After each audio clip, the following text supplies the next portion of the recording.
Gentlemen, ladies, children, children of blood, children of bone, terrific children, X children, X men, born in 1997, children, adults, people who live in houses. I'm just basically reading the entire title, right? Because we're doing House of Everybody. Dragon. Yeah, okay. Nothing gets past you. So I've got a simple question for you. Yes, sir. Which direction would you like to bus? Hey, yo.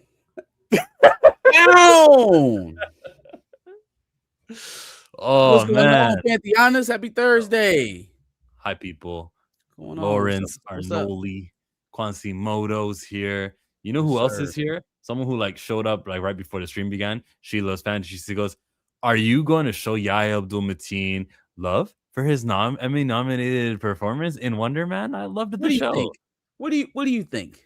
What do Do you you think his Emmy, which is the outstanding lead actor in a in a comedy comedy series? Are you sure it was a comedy series? Well, he's nominated. I'm going for Steve Carell. Hey, of all the redeeming qualities of Wonder Man, of all the things that people said that they liked about Wonder Man, the fact that it was a bus gut comedy was the last thing on the list. Like that's gotta be a backhanded compliment if there ever was one. Comedy. Woo-wee. Oh my goodness. Yes, we will show them the appropriate love as we are doing right now. For sure. Shout out to Wonder Man for its nom for being a comedy when no such comedy. Oh my god. Well, he got nominated, right? I mean, this is the thing though. When it comes to nominations, these are opinion-based awards, and you got to be careful with giving it credence. You got to, where you weigh all of that. But industry-wide, it is an Emmy, and that's a show that appeared on television. So to the industry, it matters. So we can recognize that, right?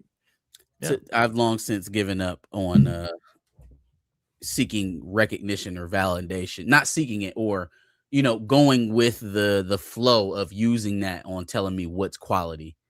Oscars, Grammys, Emmys, Tonys, I'm over the award show kind of charade, right? Like the only thing that needed to be lifted as a veil for me was the fact of the campaigning that goes on for it, like how in depth it is. So at that point, merit matters a little bit less, let's say that, than what you would think. Widow sweep incoming. Wonder Man was amazing. He getting that Emmy. Glad for you, Johnny. All you Wonder Man. Hey, put a W in the chat for Wonder Man, everybody. You don't have to do that. Children of Blood and Bone, okay? You literally Children don't. of Blood and Bone, biggest news story. I can't you know how badly sometimes it'll be a week and I'm like, let's talk about that movie that we know is going to be in IMAX theaters, adapting a popular New York Times bestselling author. Timeout. I basically just did what you said not to do. It's a New York Times bestselling author. I'm sorry. I mean, and I get it. Sometimes you look for those banners as like credibility, but like have those platforms, have those the Actors Guilds or the Academy, have they not proven themselves to be not just morally bankrupt, but like very susceptible to wooings, to political campaigns, to direct bribes, as far as I hear it on some of these shows. So it's like, how much credence am I going to give to it if my favorite thing doesn't win? I guess is the point. If your favorite thing gets an award and you want to go up about it, I'm not poo-pooing it, but I'm also not using that as that was head and shoulders above the next thing. Well, when I said she's a New York Times best-selling author, the emphasis was on the best-selling, like sales part. That's not really that the New York Times publication is a very high prestigious blah blah blah blah blah. Not really that. Yeah. I'm safe. We'll do that today, but I want to say something about the comic book world. You familiar with the Ink Alliance?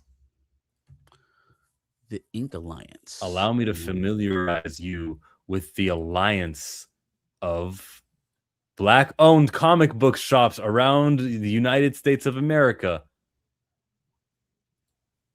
As I said that, I was looking to share the screen. I'm sharing it now. United we read, united we rise. 10 black-owned comic shops, one alliance, nationwide impact.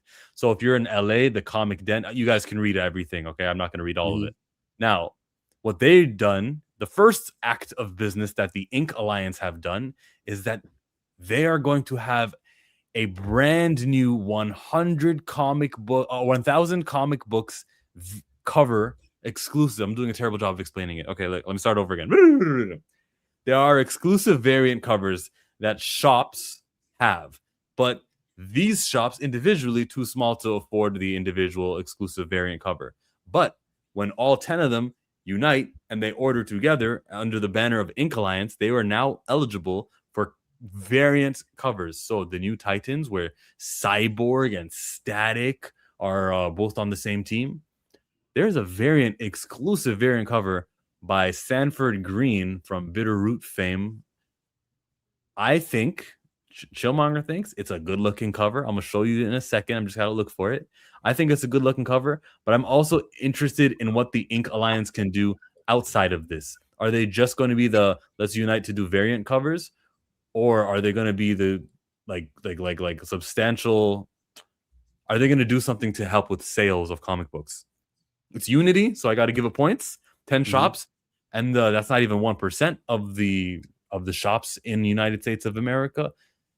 It's 10 black shops working together because stronger together than, and no one's worried about, oh, your sales are going to impede on my sales and none of that crab in the bucket. It's just unity, and I commend it, and I hope that they grow. They want to grow. They want to find more stores, but they stopped at 10. Okay. I think it's dope too. I think that just the idea of them working together, trying to get that commonality together, like that centralized front. Oh, I'm always down for a good collaboration. Numbers, the strength of numbers, always. Do they only sell black-owned comics? Nah. These are actually comic book shops that existed even last week. They existed. It's just that this week they decided we're all going to work together and order our books together, and now we're part of the Ink Alliance. Dun, dun, dun, dun, the Ink Alliance. That's what they're saying. I don't know. I'm not like, oh, this is amazing. Because all that it really is an exclusive cover that maybe people who want to buy it go to the stores, and then you'll be able to buy it. I think a day later online they'll start selling it, but like to get it, it's got to be walking into the stores and finding it. Only 1,000 issues. I'd like for all 1,000 issues to sell. Never know though. You never know. How embarrassing would it be if the issues don't sell out and we're just left with like hundreds of books that didn't sell and this didn't work? So there's always that. Hoping for the best. Okay, fine. Let's do a show on Wizard Magazine. I know nothing about Wizard Magazine. Arthur Rose says, these stores have websites? I'm too far. Yeah, they do. They all have websites. Go to the Ink Alliance's Instagram page. I was just on it. I can put the link in the... Here, there it is, guys. The link is there in the chat of the page I was just on if you're interested.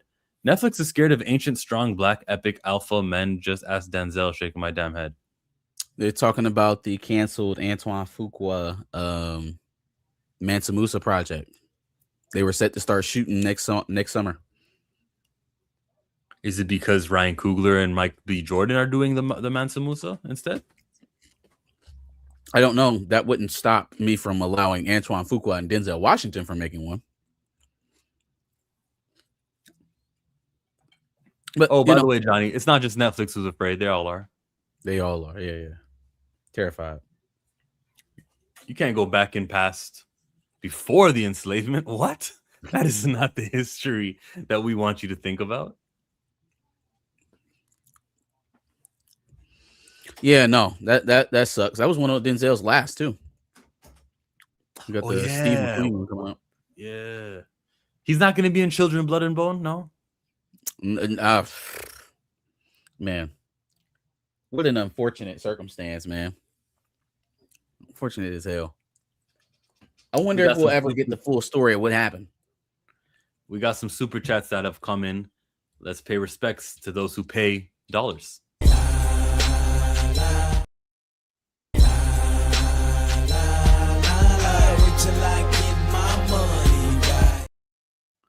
Marvel Rivals made Egypt-themed skins, but Storm, Black Panther, and Blade didn't get one. Isn't the god, quote unquote god, from the pantheon of the like the Egyptian pantheon, Bast? Isn't she part of that? What was it Orisha? Isn't it? Part of the pantheon. Bast. It's Bast. Yeah, Bast is supposed to be one of the Egyptian ones. It's in that lore. Yeah. I mean, I don't think they knew that. The guys developing Marvel Rivals, aren't they like Japanese or something? Like, who I don't expect them to know a lot of things. Black Panther and Blade didn't get one. Storm and T'Challa have not had a skin since January in 2026. Well, that's one more for the injustice. For sure. Yeah, I wish I knew more. I wish I could tell you what Captain America got a skin in February. And so it's almost, I don't know enough to say that, but sure, Lawrence. I don't play Marvel Rivals, yeah. But I can definitely see it tracks with what we're already experiencing everywhere else. So, yeah, man. And yo, by the way, you can't call the T'Child Toussaint. You have to call him T'Challa, all right? Drop the junior. Those are the rules. You know, Cosmic Surface wrote it. I don't follow rules. No, he said so. He's like, oh, by the way, this is what's going on in the movies, guys. He was sending that feeler out. He was like, drop the junior. It's T'Challa the second. And you better obey, Marcus. His name is Toussaint. I mean, I fucked up. I see. You see, I misspoke. No, you said the right thing. You said what you were supposed to say. His name is Toussaint. Toussaint Louverture. Yeah, you didn't get to talk about that last week. I know I seen you put out a pretty lengthy video about it, but you didn't get. Yeah, my take was way different than your guys' take. My take was simply look at this operative working for Marvel Studios, trying to get the conversation going into you can drop the T'Challa thing, like the junior thing. Like, no, he's separate. He's a different character, and I will not, because the guys who are making the movies want me to think of the T'Child as actually T'Challa. I will not. I will continue, and that's the biggest battle. That's been the battle ever since they introduced that little bastard. To try to it's okay. He's T'Challa enough. Yeah, the little bastard, man. He's T'Challa enough, bro. What do you mean? And it worked. He's T'Challa enough. Like that's what really get to me. Yeah, he's T'Challa enough. He's enough of the character that you wanted to just, accept it. 23 out of the 46 chromosomes is T'Challa. Yeah, allegedly. They decide to do it. That is the end of the franchise right there, boys. We might be looking at our grandchildren. They'll see another iteration of Black Panther. Is there something? No, go ahead.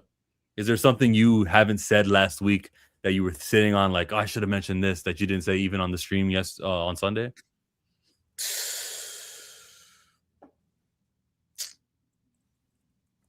I asked that because I'm biting my tongue heavy on a couple of things, but I don't know. Like,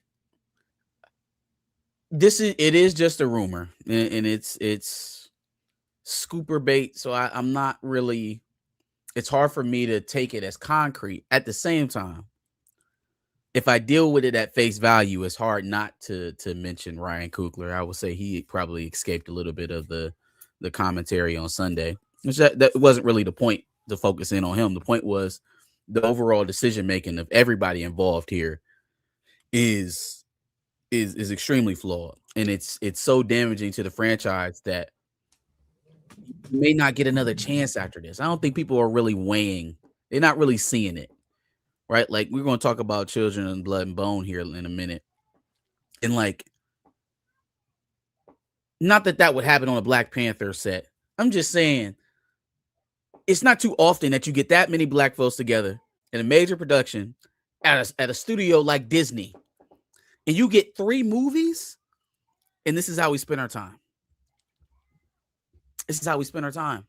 That's what we did with The Opportunity, was take a franchise that could have been a way for there to permanently be a black space within Marvel and Disney in perpetuity. And people probably think that we're already there. Perpetuity, yeah. people probably think we're already at a point where Wakanda is never going to leave and they'll always make Wakanda projects.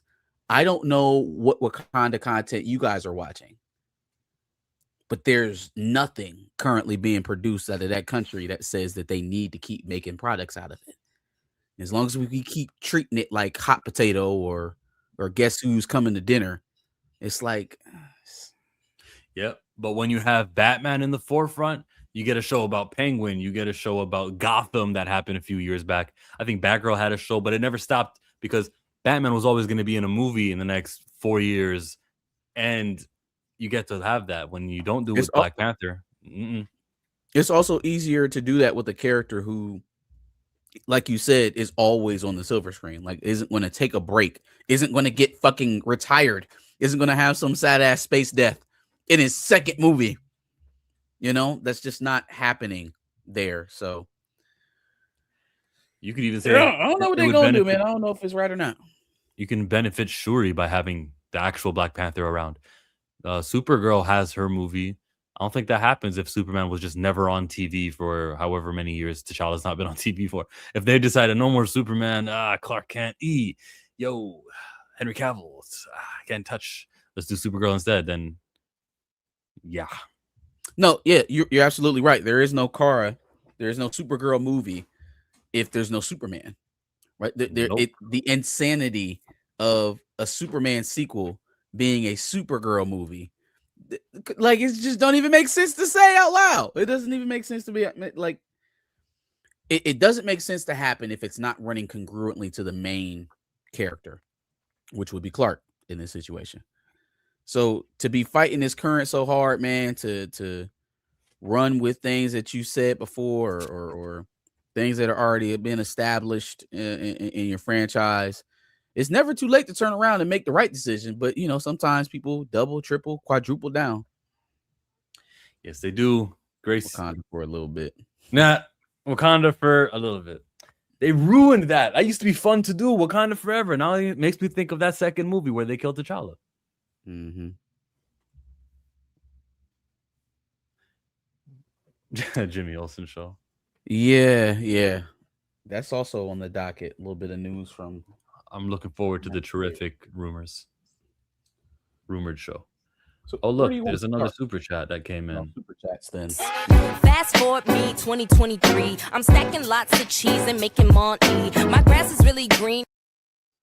Lauren says to buy all the issues in one of the stores and give them to Black youth, create the fan base. Do it. Nah, hold on. Depends who you give the thing to. Like, that's like saying I can just give a soccer ball to a school if I'm like Landon Donovan, who's complaining to Matt Barnes and Steven Jackson about soccer in this country. You can't just give a soccer ball to schools and go, look, we did it. We're going to create soccer players. No, you're not going to create comic book heads by giving them a comic book, by giving everybody a comic book. Like, you're not going to get a return on that investment. Maybe 1% of the people are actually going to continue to be comic book heads. Like, I don't know. I just don't want to waste money and I don't want to that. I disagree with your synopsis. I think what Landon Donovan, number one, was talking about is how expensive soccer is. When he talked about like the average income of soccer players that they see at their camps, their household income is like $150,000, and so it's not an accessible sport, right? If I have to come out hundreds of dollars for my kid to play every season, he's probably not going to play if I don't have it, right? And so conversely, comic books prices have gone through the roof. When I was pulling comic books as a kid, I could go get 5 comic books, 7, 8 comic books for $20. You maybe get 3, nowadays. And so having somebody take you to some random destination, because it's very sparse in cities nowadays, comic book shops are, to go buy these expensive ass paperbacks, it's not always the most economic way of going about things. So yeah, I do think increasing access to things by nature is going to attract more fans, because you don't know if you're interested in it unless you try it. And if you can't afford to try it, you'll never know. Yeah, I agree. That can work. But the percentage of people that'll work on is so small, I think there's a better way to use the money. You can spend What's the same the amount of more money. effective way then? What's the more effective way to bring people in? I could brainstorm like 5 or 10 different ways, but just simply let's just give them to Black youth. Like, is there a specific type of Black youth? Did you do a survey of did you like? Give me the more effective way. What's the more effective way of attracting new fans? I was in the middle of saying it. Like, did you do a survey? Do you know what people are interested? Is it Black youth who are at conventions, or is it Black youth who are at, like, where are you finding these Black youth? Is not like at least show me that you've got an interest first. I think comic books. We're not expecting you to go stand out in a corner and just hand it to random Black kids. You would hand it to the youth that you know, the people in your immediate circle. Maybe even someone that you could envision would be interested in it. That's kind of the point. We're not telling you to stretch your umbrella from sea to shiny sea. He's also not saying. He's also go not within saying your immediate. Go within your immediate community. I don't think it was implied that you had to go stand in the grocery store and hand them out to 5 random people. He said, give it out to Black youth. Get more Black kids, probably more than likely the ones that you know, interested in comic books. We're not selling Girl Scout cookies. You find your people. You know what you looked like at your age, right? You know what the kind of things that you were into, the things that interest you that maybe led you into getting in comic books. So it shouldn't be hard to find. Yeah, just a little bit of homework needs to be done. You can't just be giving out comic books to everybody. That's a waste of $5. Marvel Rivals is all I play. I just got a Queen of Wakanda skin for Storm just last month. Wait, I thought she never had a skin since January. So maybe the Queen of Wakanda is an older skin before January? Probably. My bad. You go ahead. Click on that one. We'll partner with schools or community centers to get kids who want to go to cons and create a video games to start a comic collection fast. That would be dope. That would be dope. Mm-hmm. Create a class pool list. That actually would be pretty nice. Yep. Where the teachers at?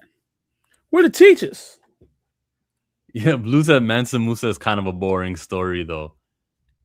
Hey, Blue, we don't need your downer isms right now, okay? They shouldn't cancel the project. He's still suggesting to do a project. He's just saying the brother of Mansa Musa, who I don't know enough about, Blue. I don't know enough about. But the Japanese company that did the fighting game just gave Storm a lot of love. All right. There you go. Not true. Storm and T'Challa get a skin every season. Oh, are we being led to believe that something's happening that's not happening? Is love being given over at Marvel Rivals? Marvel's not acknowledging Blade, Black Panther, and Storm. Water is wet.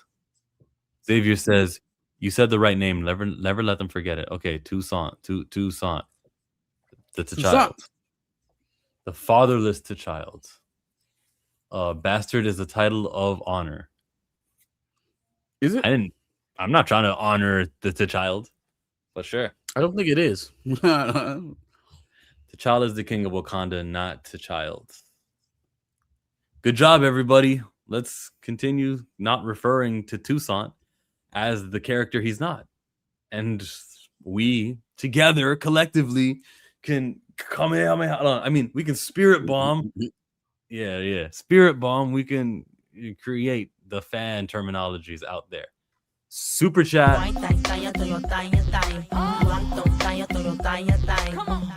Girls, get that cash. Get that cash. If you were wrong by T'Child, you are owed compensation. Dial 1-800 Wakanda for never. If you were scarred by Wakanda forever, you may be entitled to a cash payment. Call now to join the class action suit. Did you listen to Ryan Coogler's interview and almost lose hearing? If so, did Nate Moore on Survivor scar you? Because he quoted, what did he say? He said, I'm going to channel my inner T'Challa, he said. Ugh. Oh, what are you doing, you idiot? Why? No, not that. I mean to say, you're admitting that this fucking fictional character is an inspiration and you're gonna use him for your thing, but you're like, you know what? I'm one of the core tenets behind not furthering this character on screen and popularizing him further. But Chill, I'm gonna like, why challenge don't you channel T'Challa. your inner Tucson? Like, Yeah, go challenge your inner Tucson. Njobu, your characters that you made up. Ugh. If you were wrong by T'Challa, you are owed compensation. How much money do you get for T'Challa? Do you get like a Kimoyo bead that doesn't even light up? No, you get a free trip to Wakanda. But it's really Haiti. Wakanda. Careful showing adult beverage on screen, Marcus. Okay. He wasn't, clearly. So yes, we're very careful with doing that. When Ian McKellen and Patrick Stewart die, they better not recast Magneto or Professor X, or I'm calling hypocrisy. Are you dumb? They're gonna recast Magneto, X, Cyclops is coming, Jean Grey's already been recast for Spider-Man. Everyone's being recast. And then all the dead characters are gonna be alive. Queen Ramonda, get her back in here. Tony Stark's gonna be back in here. What do you mean? The X-Men 97 episode. Everybody except for T'Challa. Everybody is coming back. Natasha coming back. Steve coming back. Everybody back except for T'Challa. They've been treating black characters bad in every medium at Marvel. Wakanda's not forever? It's not forever. Black Batgirl, stop. Black Batgirl? I don't know what that is. The Canadian black comic superhero has returned. Who would that be? The Canadian black comic superhero? We don't have one. I'm talking about you. An Alpha Flight. Oh, appreciate you. You think of me of a superhero, eh? Yeah. Wakanda for a little bit. Wakanda isn't the sale. T'Challa is. Big facts. Let's go to Children of Blood and Bone, bro. This is a novel, a fantasy novel, one that Tomi Adeyemi created. Now, she had some leverage, you know, she was able to negotiate and renegotiate upwards. And I saw a cool little video on Instagram last week about how she was able to get what she wanted and she's going to write the screenplay. And then I saw that same creator explain, well, wait, what just happened here? So yeah, it's great. She was able to do the screenplay, but there's so much more levels and there's so many more steps.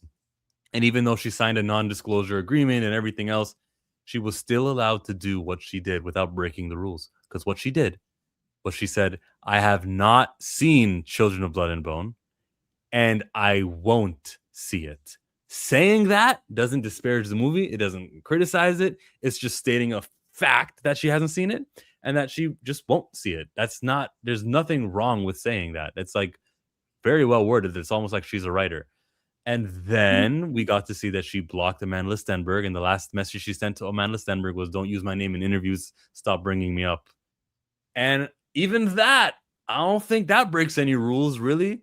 You're not like she got around it. Personal exchange. I could have supported the movie and still had this beef. Look, Amanda Stenberg, whatever she did or didn't do, who knows? We can theorize.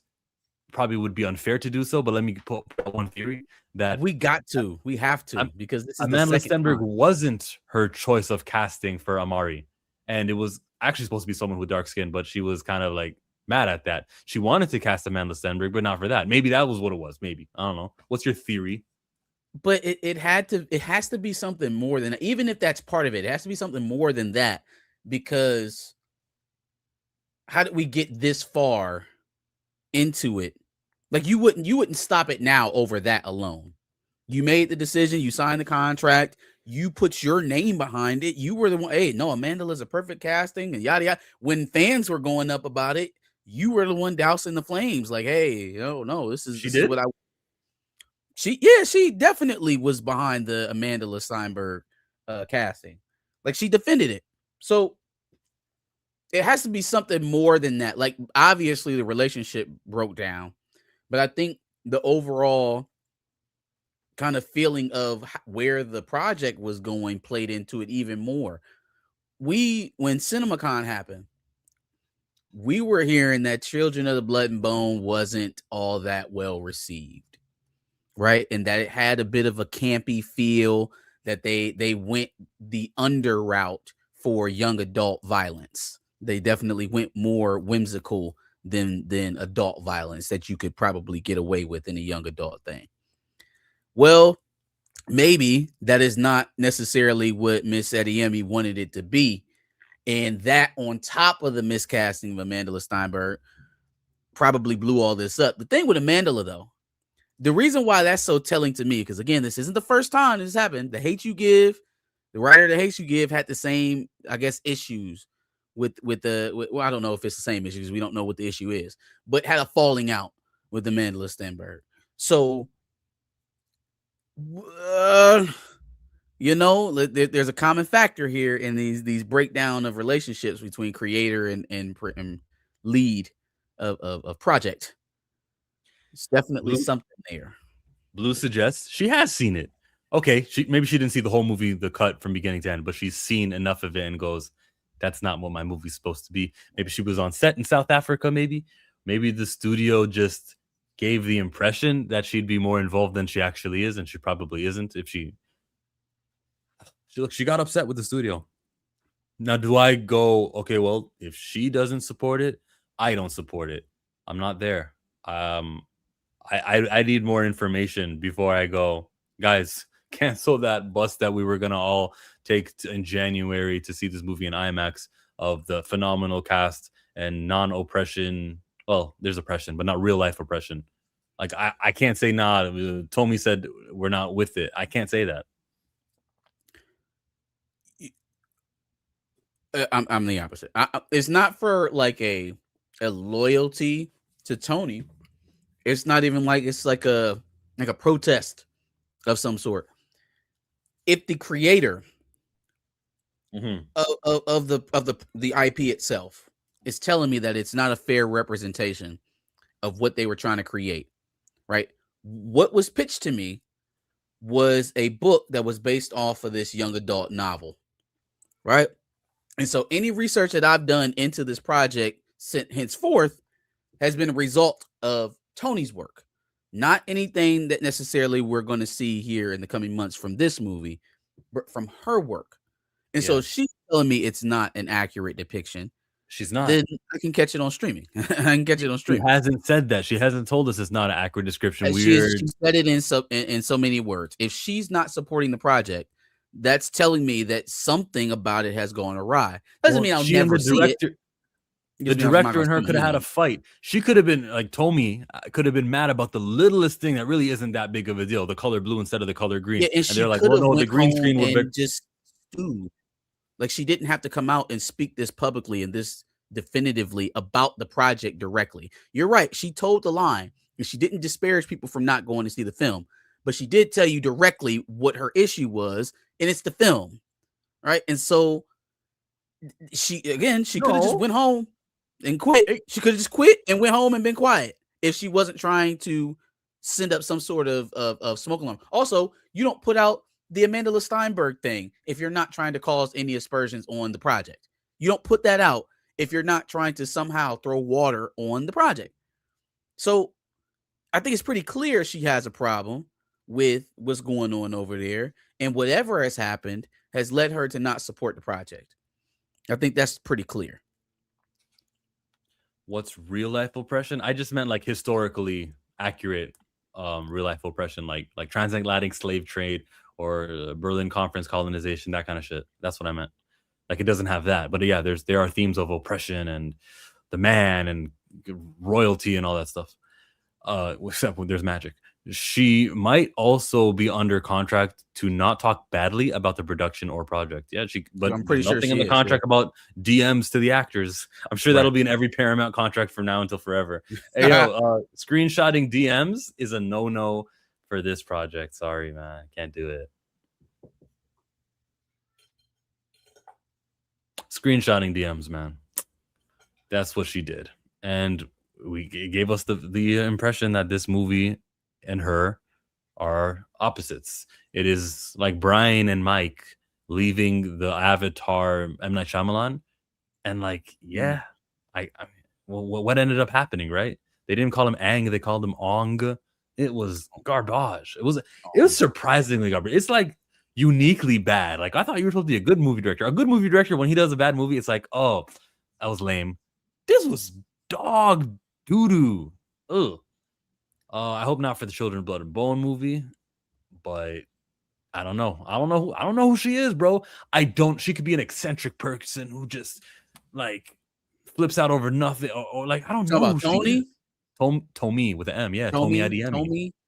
I don't know who she is. Like what upsets her? What upset her can be legit. It also can be overboard. Like this wasn't my intention. You know, like I don't know that. Yeah, but we also, even before all of this, before her breakdown with the production, it wasn't like we were excited to see it, but we hadn't heard or seen anything of it. Like it's been kind of radio silence other than the CinemaCon presentation. Even that was silent because even that was silent. There was nothing there. Yeah, it wasn't. I don't know, bro. You have to be in the room. It hasn't been very exciting. There hasn't been very much build up, and then this. Excitement. I asked for it. Right. I wanted to talk about something here. So, like, salute to her for like making us talk about it. Unlike, Millie Alcock, who never gave me a reason to talk about something she's done to promote Supergirl. My God. Unless they're on that side of the internet. Yeah, Amandla seems to have issues on a couple of projects. Okay, does that mean maybe Toby Adeyemi is onto something? Is that what we're trying to get at? Or it's just an observation that Amandla's got issues. She's so bored, can't miss with George. She's just a common denominator, that's all, you know. Just a common denominator and some beef. It's okay, because it doesn't say anything about the movie. She may get blackballed, though. It took her a long time to get this movie picked up and made. She should have got Zendaya. She's a professional and don't be in no mess. Maybe she asked. I don't know. If she was going to get a light skin, get the Apex light skin. Get the Apex Predator of light skins. Maybe cast a little bit more accurately. But like I said the first time we talked about it, I'm gleeful that there's not going to be a movie where there's a scene of someone getting made fun because their skin is darker than the others. Like, that's actually good news. As badly as I want. It's got to match the book. Got to cast it accordingly. If it means we're not going to get that, then fine. Skin shaming and all that stuff. Why do we need to propagate part of the story? I mean, barely. Yeah. I don't know. I know it can still be a good story without the skin color based. Of course it can. Amanda was great. However, it's most likely not a good story if the person who wrote the story is telling me that they're not going to see the movie. Yeah. Yeah, it's the creator. I mean, remember what George R.R. Martin said that time?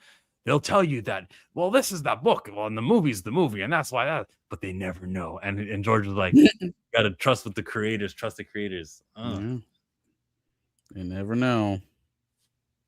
I'm still waiting for Kondo and see if he's gonna mess up here. They've done some things differently here in the third season of House of the Dragon. I don't know if they're going to pay off in the long run, but we'll see. So Shaitan, thank you for your message. Me and Marcus were talking about it. That's why we're like a few minutes late, but just got here chill. Do you have a new light for your camera? Never seemed this bright before, but good seeing you, brother. Well, thank you. But yeah, I thought there was a problem with my lighting too. I can tell you that it's just a problem with my ring light. I don't have my ring light on right now. That's the problem. So I thought I should change my shirt from yellow to pink, and that didn't work. So just bear with me, but thank you for noticing and letting us get the best possible stream that we can. It'll be less distracting when Darius joins, and I'm only 1/3 of your screen. Wait a minute, Chillmonger. Colorism is a thing? Yeah, it's a thing, bro. No, but I don't like colorism either way. Like, or you're too light or you're too dark. So if we can just not feature that in this movie, 2-hour movie, maybe there's not enough time for all that. Yeah.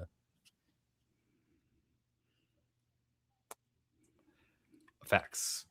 Was she good? Anything else? Who, Amanda? No, plenty of things, guys. Plenty. The Hate U Give was cool. She did great. Just miscast. Remember, Disney passed on this movie. I wonder why. Yeah, but it was like Lucasfilm. Kathleen Disney. Kennedy was shit in the bed. That's why. Was it Indiana Jones in 2023? That was that movie, right? Yeah. Yep.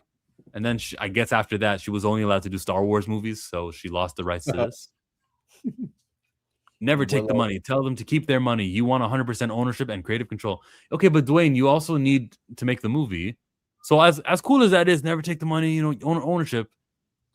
They provide the money to make the movie. You don't have the budget to make this movie. I don't know. I don't care how many books she sold. She does not have let's make a movie money. So you do need to play ball with the studios. She leveraged what she could. It's unfortunate, man, because that cast, boy. Viola Davis, Regina King, like Damson Idris, just all up and down, just black star to black star to black star. They're still in it. I mean, they're still in the movie, but it's doing that thing, man. It's doing that thing that those flops do.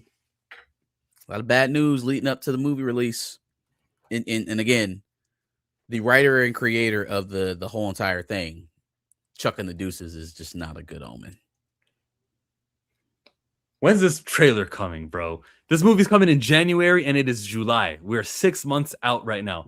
6 months that's trailer time, isn't it? Depending on the movie, everyone's different. But 6 months, you can expect the trailer. Yeah, we should be getting like at least a teaser soon. One of these weeks, Pantheon is going to be talking about the Children of Blood. We're going to have footage. Dune is on its second trailer, and that's coming out in December.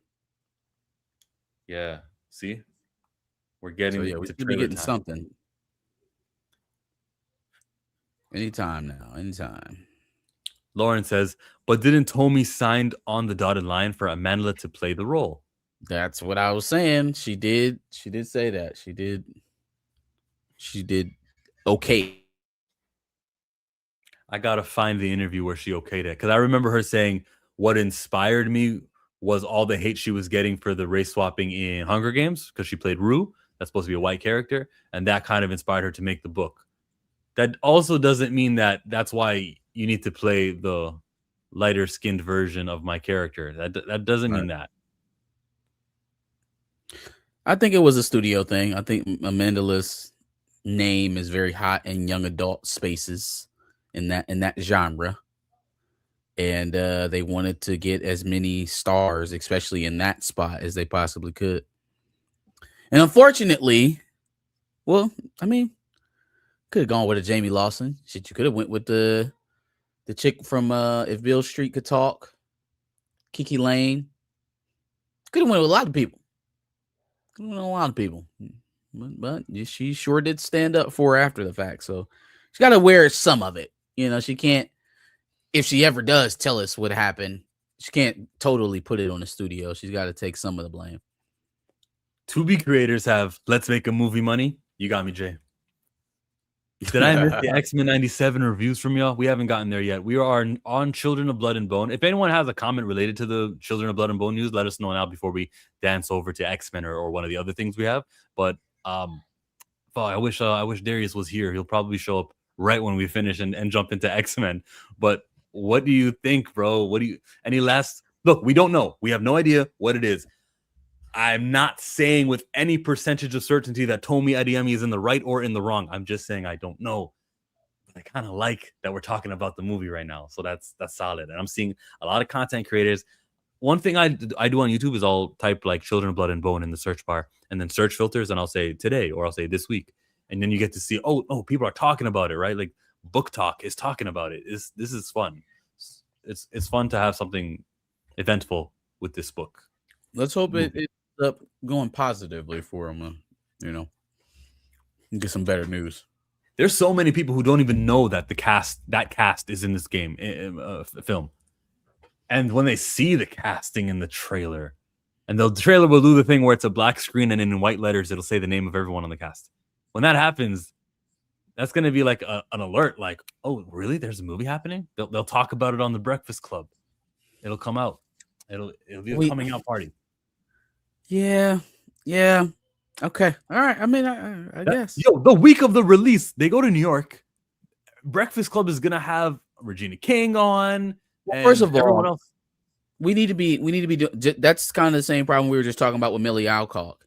Is the fact that like you can't wait until the last minute to start doing that stuff. Like don't waste all this time that you could have been leading up into your strong release, like when you go to Good Morning America or Breakfast Club or what have you, doing absolutely nothing.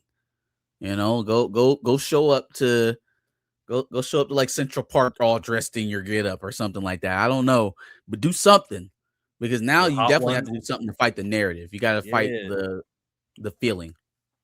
Tape a Family Feud. They sleep on Family Feud, but tape a Family Feud where it's the female cast members and the male cast members. That's come on, man. And then Something like you that. can Yeah. film that like 3 months in advance, and then you make sure you ask the studio, Have it okay, release released. this on the week of. Therefore, like you're all over the place on the week of.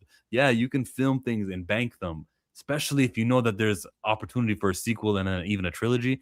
You're not Who's just like doing this? What studio's Paramount, doing this? Satan. I don't think Paramount owns the. Oh well, no, yeah, no. Wait, Family Feud is Fox. Oh, Who owns they don't care Paramount? about that. They don't care about that kind of stuff. Hmm. Yeah, don't worry about that. Like tonight's show was NBC Viacom, and they'll have Avengers on. That's Disney. They don't really mind like that. Well, I mean, in terms of like the working it out, so that I was trying to see what show would be the best fit. One that they own probably would be the easiest one, but CBS, maybe CBS. they will report in Jeopardy. here you go. Has somebody show up on Jeopardy? Yeah, they have Celebrity Jeopardy. I saw the teacher from Abbott Elementary on Celebrity Jeopardy. That was cool. That's dope. Arthur says, if Blood and Bone ends up looking like M. Night's Avatar, the damage will be severe. That's the thing, though. M. Night Avatar happened. There is a bottom. There is a low. And the how low can you go is scarily low. Mhm. I don't want that to be the case here.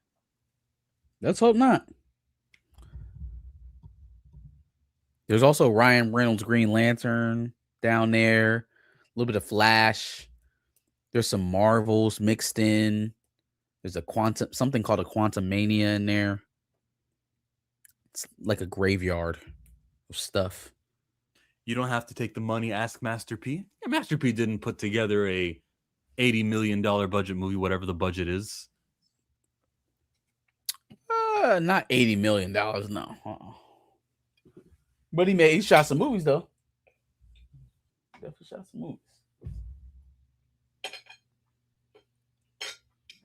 A lot of people never heard of this IP. Yep, a lot of people have not. If they drop in January, not a good sign. Let me jump in for X-Men 97. Says Blue. I just know X-Men 97 season 2 is fire. If Blood and Bone ends up looking like, I just read that one. Shaitan said it's a normal thing for the original creators of franchises having disagreements with actors on movie sets. That doesn't seem like a disagree with the actor though. She said she's not going to watch the film. And then she told the girl, "Don't talk to me. Don't text me. Don't call me." Like that's beef. Like you can argue on set, but as long as you get the project made, all right, we all good. You know, we can shake each other's hands at the premiere. This is some. If I catch you on the street, what? It's on site. It's on site. It's on site. God, pulling up. Hey, I wonder how many people watching got that joke. That was a good joke. I don't care. I don't want trouble, but that was a good joke. Proud of myself for that one.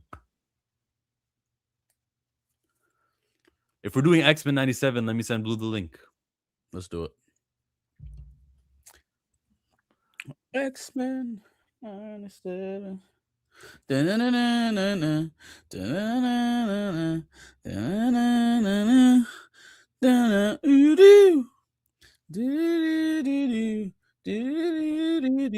are you singing Whitney Houston? It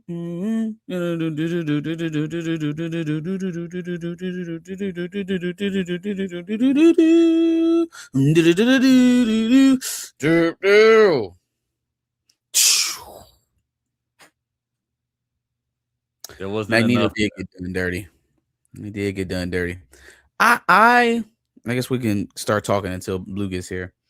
I enjoyed just about everything about episode 4, except for like parts of the last 10 minutes or so. So after Ramatut fires on the lair that Apocalypse and his compadres are sitting there, right? Tried to blow them up. You think that would be a unifying factor, and it is. It is for a second. Like he listens to him, he hears Charles out, gets the explanation. All right, boom, we're gonna go to this temple. You're gonna get the celestial power, and we're gonna make sure Ramatut don't get it. All right, okay, cool. So 2 things. One, you're telling me that in that time, Charles didn't find it necessary to tell him who he actually was. So yeah, let me tell you where we from, how we propose to get back, but not tell you why we're trying to make you good. Like we not that didn't get discussed. We didn't go, hey, you're gonna be a monster if you go this way. You can't go that way. Nothing that you say you want right now, freedom for your people, getting all the slaves from out underneath Ramatut's thumb, all that stuff, being a freedom fighter. None of that shit is gonna happen. You're gonna be a mass murderer if you go that rapping route. like you're trying to get the slaves free. Yeah, so that clearly didn't happen because once he walked in and then at temple, he was like, hold on, wait. I'm gonna be him. Okay, well, fuck all that virtuous shit. Then I'm Big Pac. I'm Big Apocalypse. It's on now. I want it all. And it was Big just Pac. very, it was, very. Oh, you mean I'm about to be up? Man, the hell with all of that. Let Ramatut have it. I'm gonna soup up 100 feet tall. Also, so that was from Charles's point. Like, why didn't you tell him that? And then from Apocalypse's standpoint, it's like I almost feel like the motivation changed once he went in there and talked to the Celestial. Like he, of course, he wants to be the fittest, always the fittest to survive, and yada yada yada. But that wasn't what you was doing when you first broke into Ramatut's place. You was on some let's free the people from this tyranny type stuff. So I was just wondering, like, why even put all of that in there if we weren't going to explain how he lost it? That's my only complaint. The dialogue was pretty on point. The one-liners out of this thing was amazing. I would take you as one of my horsemen if it wasn't for your lack of spine. And what He you hit him doing? with some shit. He hit him with some Now, shit. to your point, Marcus, I do think they explained his on off, right? When Ball died, kind of that whole survival, because that's who he learned it from, was Ball. I was the about to say, whole but survival of the fittest. Ball was the one that was leading him into that. Right. So then it was like, damn, you killed Ball. Let me just go do this so I can kill you. It wasn't necessarily so I can free the homies. In all actuality, Ball don't give a damn about the homies. Why'd you put that in there though? Why was that They part didn't. of this story? It was. That's how we Go back started and out. watch. Go watch Rise of Apocalypse Part 1. Go watch the Part 1. Ball kept saying, "No, dog, that ain't Right. it. We not here to do that." Man. He kept saying it because Magneto was in his head, and Ball was like, "Man, you finna listen to this old white man." So, but okay. My point is that if you were even swayed for that little bit of time by Magneto, right, into doing this virtuous, this altruistic stuff that you on right now, right? That means that something in you, something about your disposition lends itself towards that. You ain't just doing it because some old alien from a different place in time told you to. But Apocalypse is about that. Apocalypse is about both lives. He bought it. He bought it all. You can't be those two people at the same time. Why not? You can't be a mass murderer and a liberator at the same time. Now, this shit don't work. It don't work. It does. If I live forever. No, it don't. Well, but no, in actuality, though, you cannot be a liberator of the people you were mass murdering. You can't. Those things don't work together. No, I'm not mass. So the thing is, in order to liberate you, I gotta murder you to see if you survive of the fit. That's what it is. That's bullshit. Whether it's bullshit or not, that's confusing. That's his edict. That's his code. Think about Apocalypse throughout. You done ever known. It's always that. Hey, I'm just testing y'all. Hey, if you survive, cool, you down. I make you a horseman. If not, you saw what happened to Magneto. It's actually real simple. Okay. It's real simple. I hear that. If that's where we were going, if that's how we were going to tell this story, that's how we were going to unearth this conflict. I would rather them leave this whole Magneto trying to hold his hand on the way to the righteous path shit alone.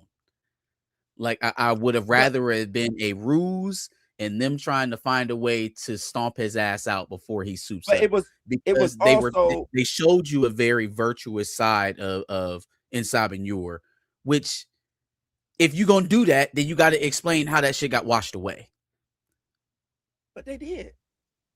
How? What? Ball dying is what washed away all of his good. No, on, Ball. So Ball. No. Before, hold on, wait. Before Ball died, he was on some survival of the fittest shit. Once Ball died, he let Professor X is in his brain. Remember, Magneto was on one side because the story is really about the two. It's damn near on some Malcolm Martin type shit for this, right? It was Magneto on one side. Well, Magneto was here at first, and he was coming having issues with Ball, and Ball was like, "Man, we ain't fuck with the white dude. We ain't rock with him. We ain't rock with him." Then Ball dies, but then Apocalypse loses faith in Magneto. Damn, you lied to me, cuz I don't even know if I can rock with you. But then here come Professor X to swoop in. Hey, look, man. And lied to him again. That's some stupid shit. So he almost killed y'all off the strength that Eric lied to him. You just gonna lie to him again? Right. You lied to him, but you gotta think though. This is Professor X.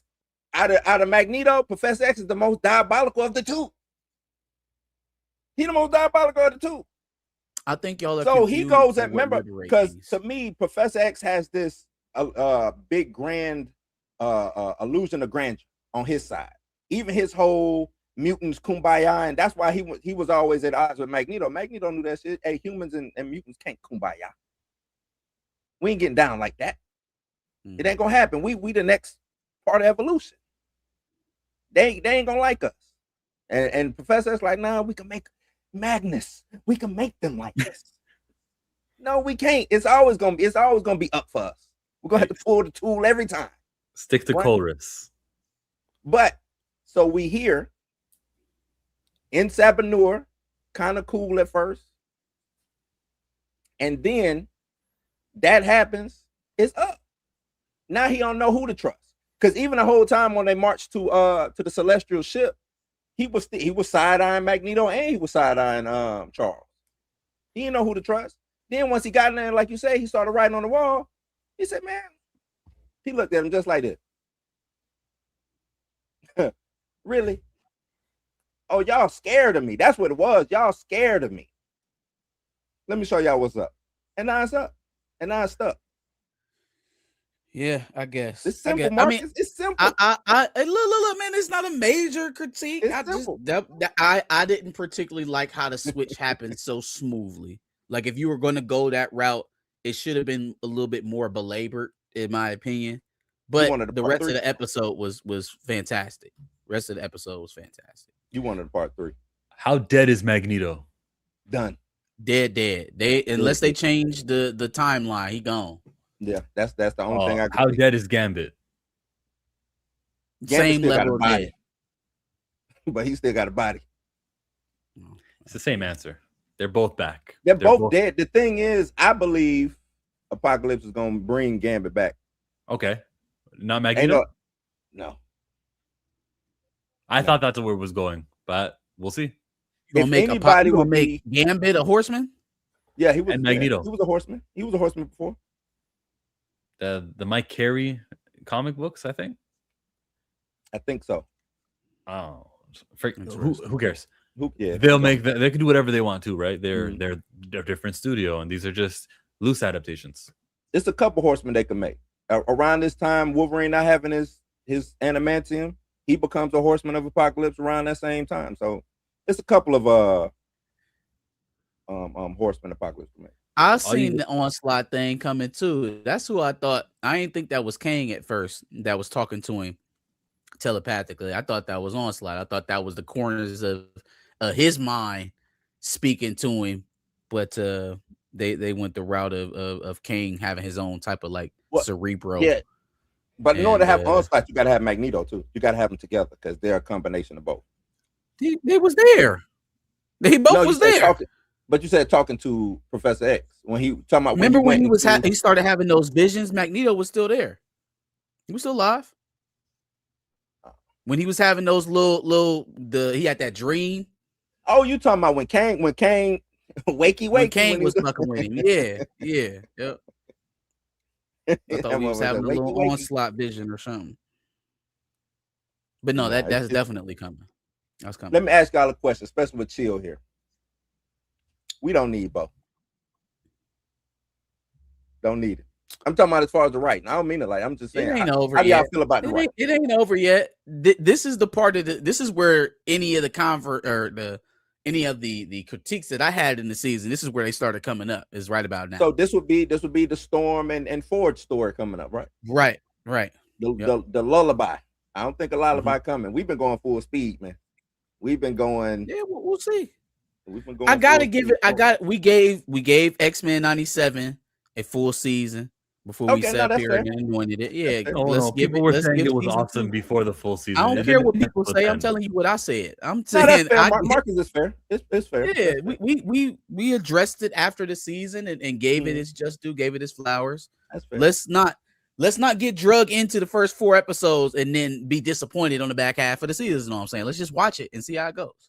How about this? Up until this point, I think we good. It's been I think good. we in good hands. It's been good up until this we're point. good. Yeah, no, it's been good. I think we're good hands. Minor complaints, very minor complaints. It's also possible for like hundreds and thousands of people to be good at writing TV shows who are not named Bo DeMeo. So it's possible. Yeah, most that definitely. No, this was just into the contrast of, once everything happened, a lot of people came out of the gate saying, "Oh, damn, I don't know if X-Men 97 season 2 is gonna be right." I know, it's gonna be able to make it without Bo. And I was on the other end. I was like, it's right. Writers every day they out there. So yeah. that's all. But I really enjoyed it. I thought You know what I want to know though? How much of this was planned and written, and like how much of this has been changed? That's the question I want to That's a know good about. question. I would like to know too, because That's I've a good heard question. everything from minor changes to gutted. Mhm. Because like what I if reached Quinn out to Inquire- both. No, No word. He No didn't word. get back to you. nah. Somebody just wrote something in the chat about. Okay, here, Lawrence. That was Bo's original story, but they dropped it this season. I guess I got to hear him say so. But I think that the Quentin Quire edition might be related to that. That's the mutant they'll be using in movies. So familiarize everybody. Go. This is Quentin Quire. Quentin He's gonna Quire? have more lines. He didn't even speak. so? He didn't Yeah, even he- talk. Yeah, he did. He had one line. He talked to Monet. who did he talk to? Monet. Yeah, he talked to Okay, her. well, Monet. Maybe Monet might be used in X-Men movies, and her frenzy form is being like introduced, soft launched for the novices. Monet would make more sense. I like Monet as a Yeah, better, because she satisfies 2 of the representation chart. That's why. I was looking Now for you the think power they gonna set, let but yes, the Afro Latino in the movies? If Monet make it to the big screen, she'll be Latina, but the Afro will be. Well, she mixed. better not be like. Why would she be Latina? Monet Saint Croix. She's from Angier. Is Monet St. Croix not black? Yeah, she's from Africa. She's from Angier. Why would she be Oh, Latina? Yeah, she's from Africa. my beast. I thought she was. That's why I was Hispanic. like, why would she be Latina? Nah, she's from Africa. She's royalty too. She's like a princess or something like that. If I remember. You guys think like that they think this deeply about it though? Well, my whole thing is I said, and I think I said this on was I with y'all last Thursday, Marcus, when I said about X-Men live action going up against this, and I was like, they got some tall, big shoes to fill. Well, because and the reason why is because X-Men 97 is heavy on the mutant hate shit right now. Heavy on the Yeah. mutant hate shit. And they don't want to do that in a live action. So how you gonna square this round hole where you've already set your audience's expectation with X-Men 97 now for a couple years, and they're expecting to see a representation of that on the big screen now. They got to, Marcus. You gotta do the thing. You gotta do the mutant hate Like, thing. ain't nothing. No, what other story you telling with mutants and the X-Men other than mutant hate? Like, what But you how they telling? you know how they get about racism, boy. They about to dance around that thing like it's the Lollipop Guild. It's gonna be nuts. You can. I mean, even That's the why they dumb got and the the leader evil- of it all of being a black dude. They trying to disarm it all immediately from the jump. Look, there's no way to tone down homo superior hate. It's just no way you can do it. You can't tone it down because it ain't just, you know what I'm saying? It's just not skin color. Now you talking about white folks, mutants, black mutants, Latino mutants, gay mutants, you know what I'm saying? All different types of mutants. So how do you tone that down? How do you tone that allegory down? I just don't see it. I don't Kevin see Feige said, "Watch me." it. Right. Watch. I'll figure it out. I'll figure it out. We got a super chat.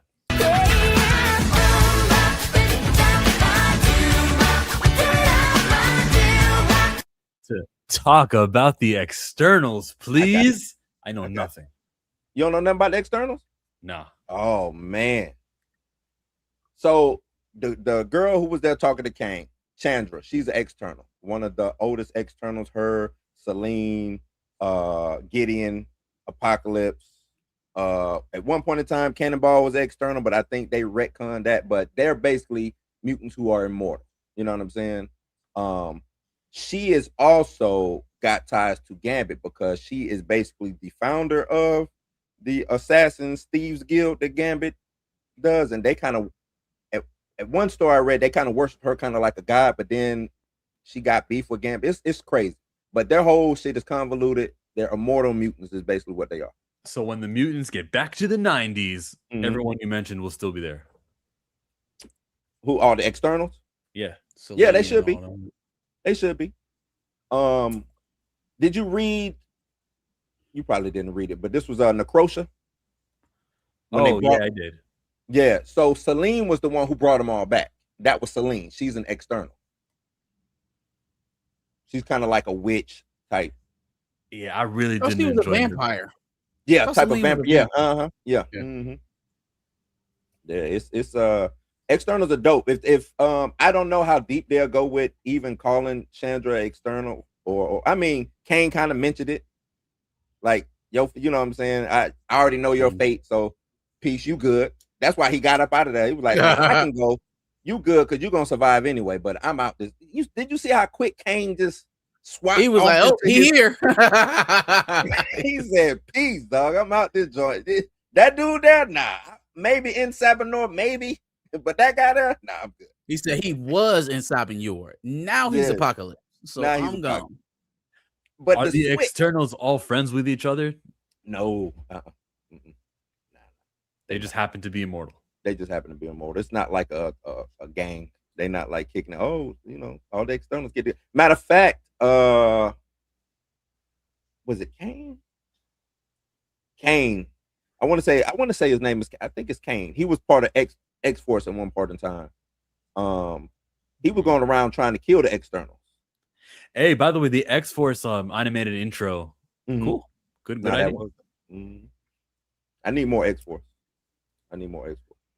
Might get a movie called X Force. I hope so. I saw something about the rumored movies. I was watching Campia, and he mentioned like Midnight Suns, Blade, Black Panther 3. He said Avengers. He didn't mention Doctor Strange or Thor, but he mentioned like Shang-Chi too. Like these are the ones that's the talk, right? Already.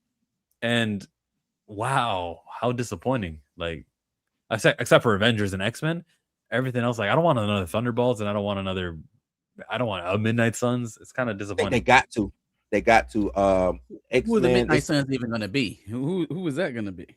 Well, that's what the girl on. And who was that girl on the show? I ain't never seen her before, but that's what she was saying on the show. She was saying like the Midnight Suns is kind of a tall task too, because maybe Strange could show up, maybe Morbius. The Sony let us play with Morbius. Do we get Blade? Do we get Dr. Voodoo? You know, all of these people. So she was like, I don't know, maybe. Well, you do get Voodoo because inclusion, and you got to hit the representation marks. But who cares if you get him if he's the fourth member of the cast and he barely does anything? Like, and he's in a Midnight Suns movie. Ugh. Chill, I don't even know if we got that representation thing anymore. I don't know if that's a thing anymore. I really don't. They took it off their website, but it's still a thing internally. I don't know. I think there's some good faith effort in representation, but I don't think it's a thing no more. Why do you think Odyssey is cast the way it was cast? It's because it's still a thing. Because Chris Nolan is old guard. Chris Nolan's old guard. What do you James think I mean Gunn, when I old say guard. cast the way it was cast? I mean he got the diversity. He hit all the quotas. He was gonna do that regardless. I think he was gonna do that regardless. I think, like I said, reason being, a lot of those old directors, they're about, well, yeah, I would say those older directors, those more established directors that were like a Chris Nolan, James Gunn, Zack Snyder, like they will do things like that. For one thing, because they're anti-establishment. They're anti-establishment like a mofo. So they'll do that just to do it. You know what I'm saying? Just to do it. So you thinking that they checking quotas? No, it's them trying to do a fuck you to the establishment. Basically, that's why you getting Lupita as Helena Troy. You know what I'm saying? That's why you getting old boy now. Travis Scott. Who played Travis Scott? Travis Scott. But old Kitty girl Pryde. played Kitty, right? Who played Kitty Pryde? That's why you're getting things like that. Is because that's a big, especially Ethan Page. Yeah, not especially Ethan in the Page. What's the Odyssey? man's name? Not Ethan Page. What's Is it Ethan Page? What is the name? Elliot. It's Elliot. Elliot Page. Hey, look, man. I was like Ethan Page, all ego. But yeah, they are, man. They out to do since they know that the DEI thing and the representation thing is gone, they're gonna go even harder. Now, if it tanks the movie, they gonna think that it was virtuous to even do it. Nah, the Oscars require you to have this much of them and this much of them, and he wants an Oscar. Who let you know that the Oscars? Remember, it was me and you who was doing it. You remember that stream? No, I don't remember. I remember seeing that the Oscars have requirements. Yes, it was me and you who looked up the Oscar requirements. Chill. And they have to have in each movie. They have to have a certain percentage of black people. They have to have a certain percentage of black people. I don't be seeing that in none of the best picture winners. Like, I don't. What's the requirement? It's the nominations. Nominations. Oh, I hear you. I got you. Yeah, the nominations. Mm-hmm. Yeah, nominations. That's how they do it. They will be the dried up suns by the time they make it. Yeah, why are we talking about Midnight Suns? Oh yeah, just that there's going to be all these other movies that the Marvel is doing that are lame, and then Nova is one of those. Also, there's supposed to be a Nova TV series, and it's going to be Richard Rider, says Kevin Feige like 2 years ago. What do you think out of that list could work, Chill? Other than X-Men or Avengers and Spider-Man, we know those three. Everything can work, but depending on the writer, depending on the guy who's behind it, what do I think could work out of that? Blade for sure. Blade is the easy one. That would be it. X-Men, Spider-Man, Avengers, Blade for sure. You guys are not at let's take a chance. You just saw what Supergirl did, and I know they're different studios, and I get that they're different, but you just saw that the appetite for some of these movies is not very high. Do you think they heed that warning? The Supergirl, I mean, or because James Gunn didn't heed the Captain Falcon of America warning, he didn't heed the Thunderbolt warning, and still did it. I don't think Feige heeds that warning. I really don't. I think he does another. Supergirl was already in production by then. He couldn't pull out after Thunderbolts. It was already underway. Oh, you talking about Feige? No, I'm talking about Gunn. By the time Thunderbolts came out, he was already in production for Supergirl. Well, he could have pushed it. It could have been pushed because I think, as you know, I think Supergirl is out of 10 or 5. It's a mid at best, right? You push it to get out of the way of Toy Story 5. I think you get to your break-even point. I don't think you go crazy, but I think you get to your break-even point. If you push it to when? Into August. I think you go Lanterns, Supergirl. Changes. You got to get into a different season. If you just said, all right, that's into August, right? September into August. That's a different season. Yeah, I know October is, but September is technically fall, correct? I would put that thing around Thanksgiving. Give people a reason to go see it. People gonna be off school. They're gonna be off work. You get the vacationers. You get the family trips. All I'm saying, I Marcus, put that thing right before the big movies that is coming on Christmas, the Odyssey, Dune, get and the all hell that out of stuff. way. Get out of the way of Toy Story. That's all I'm caring. That's all I'm really saying. Yeah, You're get right. out of the way of Toy Story. Put some distance in between you and the summer, and get your lane right there at Thanksgiving. Is what I would because do. I guess what could Warner Brothers replace Supergirl with? Nothing. What do they have? Oh, you coming? mean what could they do? Like, oh, I mean, they could have done a what do they have Flash movie. coming? They could have done. No, because like you said, it was already in production. What movies were already in Okay. production or finished that they could have They swapped? could have put in that slot. You mean like Yeah. replace Supergirl in that slot? Probably nothing. Hmm. Lanterns is the TV show. Clayface, they wanted to come out in the fall for the horror crowd. Well, Nothing. they just need a Warner Brothers movie. They don't necessarily. It don't have to be a DC movie. They just need a Warner Brothers movie. That's true. They just need to Possibilities do are it. endless. Anything. Minions isn't Minions coming out this year? Could have been the Minions. But because Minions came out, it didn't do too good. The last It one already already came came out. Yeah, it didn't have the numbers. But I don't think. I think Minions is Paramount, right? I don't think that's Warner Brothers. I think Minions. it's Oh wait, hold on, wait. Illumination. Illumination. What's- Yeah. Illumination is Paramount. Mhm. Or Universal. DreamWorks. Is it Illumination? DreamWorks. Universal. Universal. Okay, Universal. Yeah. So then, no, I don't have no idea what they could have replaced Yeah. it with. I don't know. So the news coming out of Nova is that Michael Waldron, according to the WGA directory, he's got this show called Nova from 2026 and 2027. Only one season. It's called a drama. That's the genre, not comedy. It's a drama. So You say they remember call that, Wonder eh? Man a comedy? Yeah, remember when It they is a nominate comedy. when the actors get nominated for comedy next year. Just remember that It it's wasn't supposed trying to be be. a drama. It wasn't trying No, to be a comedy. I don't think so neither. But they had to find a lane for it. That's why it's so funny because it wasn't trying to be no comedy at all. Michael They had to Waldron find a did lane for Doctor it. Strange 2. He did Loki, 2 seasons Did he of do it. WandaVision? He was No, it wasn't supposed to. No, that's Jake Schreier. That's Mhm. Jack. I think Waldron did do. Oh, he didn't. He Did he do didn't. WandaVision? That was. It just wasn't. I know who it was. I know the guy with the It little just wasn't. blonde hair. Michael Waldron did Avengers, Kang Dynasty, and then when they Jake added Schaefer, not Schreier. Schaefer. Thank you. When And they Matt added Shackman. Matt Shackman. My bad. Matt, that's the one that was okay. Shackman was Yeah, the name. that was the director. Okay. Yeah.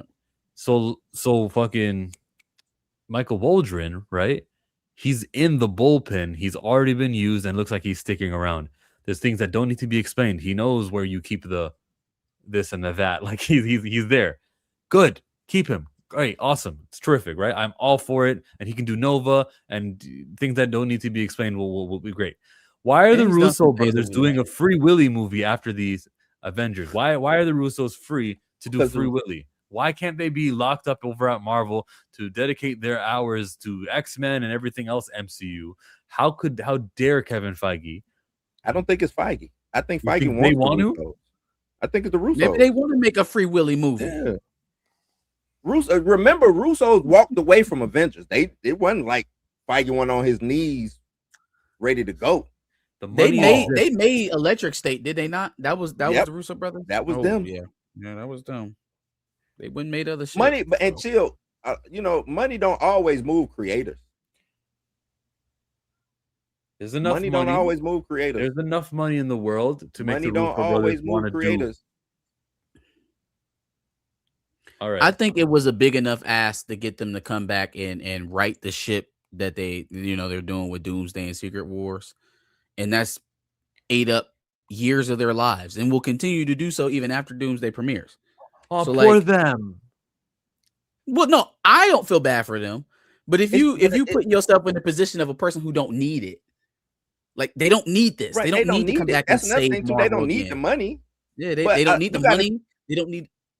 Go ahead. They're not suffering. They're not. I gotta make a superhero movie. That's fun. That's actually something you want to do. And if you get paid a lot of money Who for says it, they want to do that though? That's what I'm getting they at. keep. Well, the fact that they came back for Secret Wars and for Doomsday. I think does they mean came that back they- because they sucked out there in the real world. That's why they came back. No, they also They said they want tried to do their this own stuff. thing and it didn't Yeah. work, so they came They've, back to they've the tried thing that doing worked. things on their own. They came back to Marvel, and now they're Right. trying to do something on their own again. Yeah, yes. You just didn't pay them enough at Marvel. You think that. Yeah. They think, all right, I take this time off. We get another W with Marvel. It's gonna be studios with checks who's gonna allow us to do another Electric State 2 or whatever the hell they want to do. Please, God. And yeah, you laugh. Remember, they also got the shows over at Prime. The Citadel. That's them too. The Citadel didn't do all that good. I like the Citadel, but they also did what it was the Green Everything Man. All What at was it Once. called with Gray Man? The Gray Man. They did the Gray Man. Gray also. Man, Gray yeah, was Gray pretty Man. dope. I fucked with Gray Man. Gray Yeah, Man was pretty alright. dope. It was alright. Got to see Chris Evans as a bad guy. It was interesting. Yeah, Gray Man was pretty dope. But yeah, so they come back. You know, they start feeling good about themselves again, and then they go off. Free Willy 2 or 3. What would this be? 3? 3, I think. You know what I'm saying? Why not? Because I'm You gonna can't watch lose to Free Willy. Nova before I watch Free Willy. Is That's Free why. Willy Disney? That's Disney, right? Probably. Yeah. Can so we they check in on stealing this out. Nova series real fast? I know we having a dispute about the Russo brothers and whatnot, but I am actually my interest is piqued because when this was still a movie, right? I had my short list on who I wanted to shoot the movie. Top of the list was Michael Bay, but I was very intrigued Michael Bay. to do a Nova movie. Michael Bay on a Nova movie is just think about them panning shots with the little glimmer in the lens Oh, as you want Nova the, you zooming want the by. okay. Yeah, Okay, I I want see. that. Okay, I want okay. that.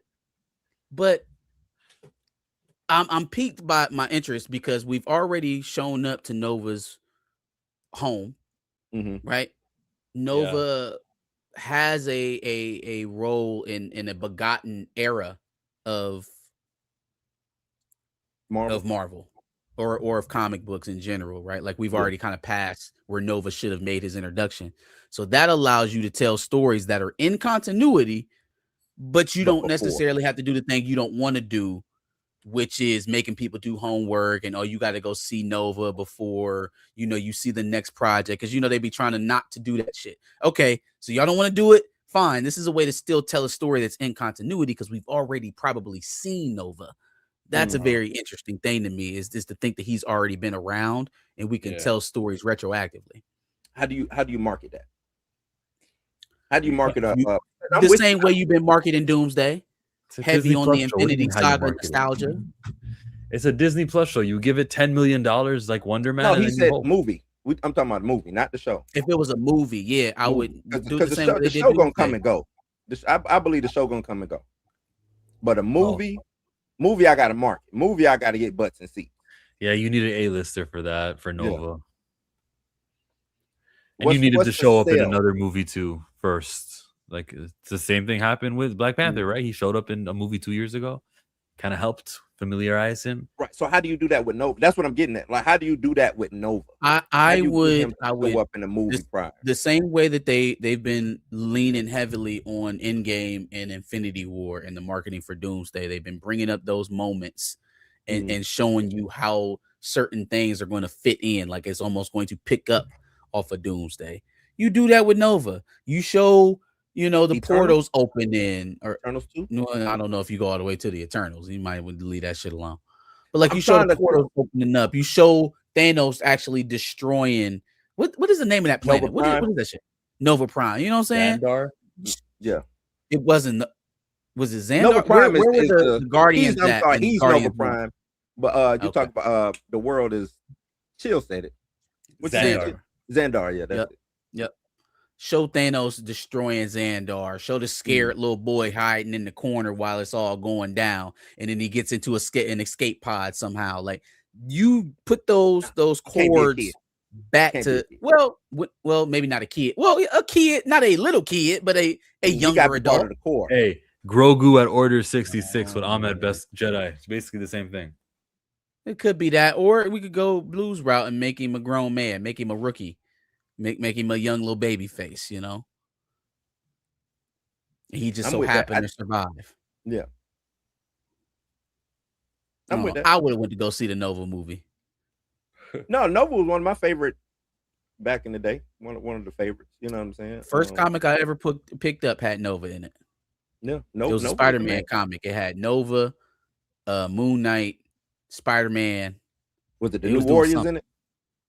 Was it I New don't know Warriors? if it was a New Warriors book or not. I got it from a yard sale. They had a whole bunch of comic books still out there, and I had just so happened to see Spider-Man on there.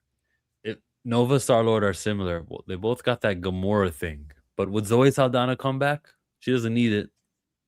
She come back, wear all that green on her face. I don't know. To be with Nova? Ain't nobody got time for that. Find somebody else, brother. I don't need her to come back for Nova now. We don't need her.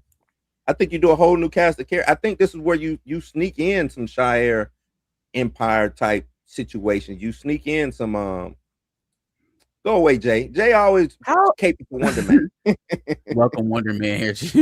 We love Wonder Man. You love Wonder Man.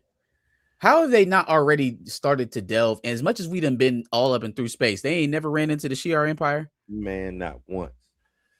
Well, the X-Men properties belonged to another studio, so that explains the first 15 years, but not the last 10. But we're talking about the Shi'ar exclusively. They're exclusively X-Men. Yeah, characters? I would think so. Okay. Yeah.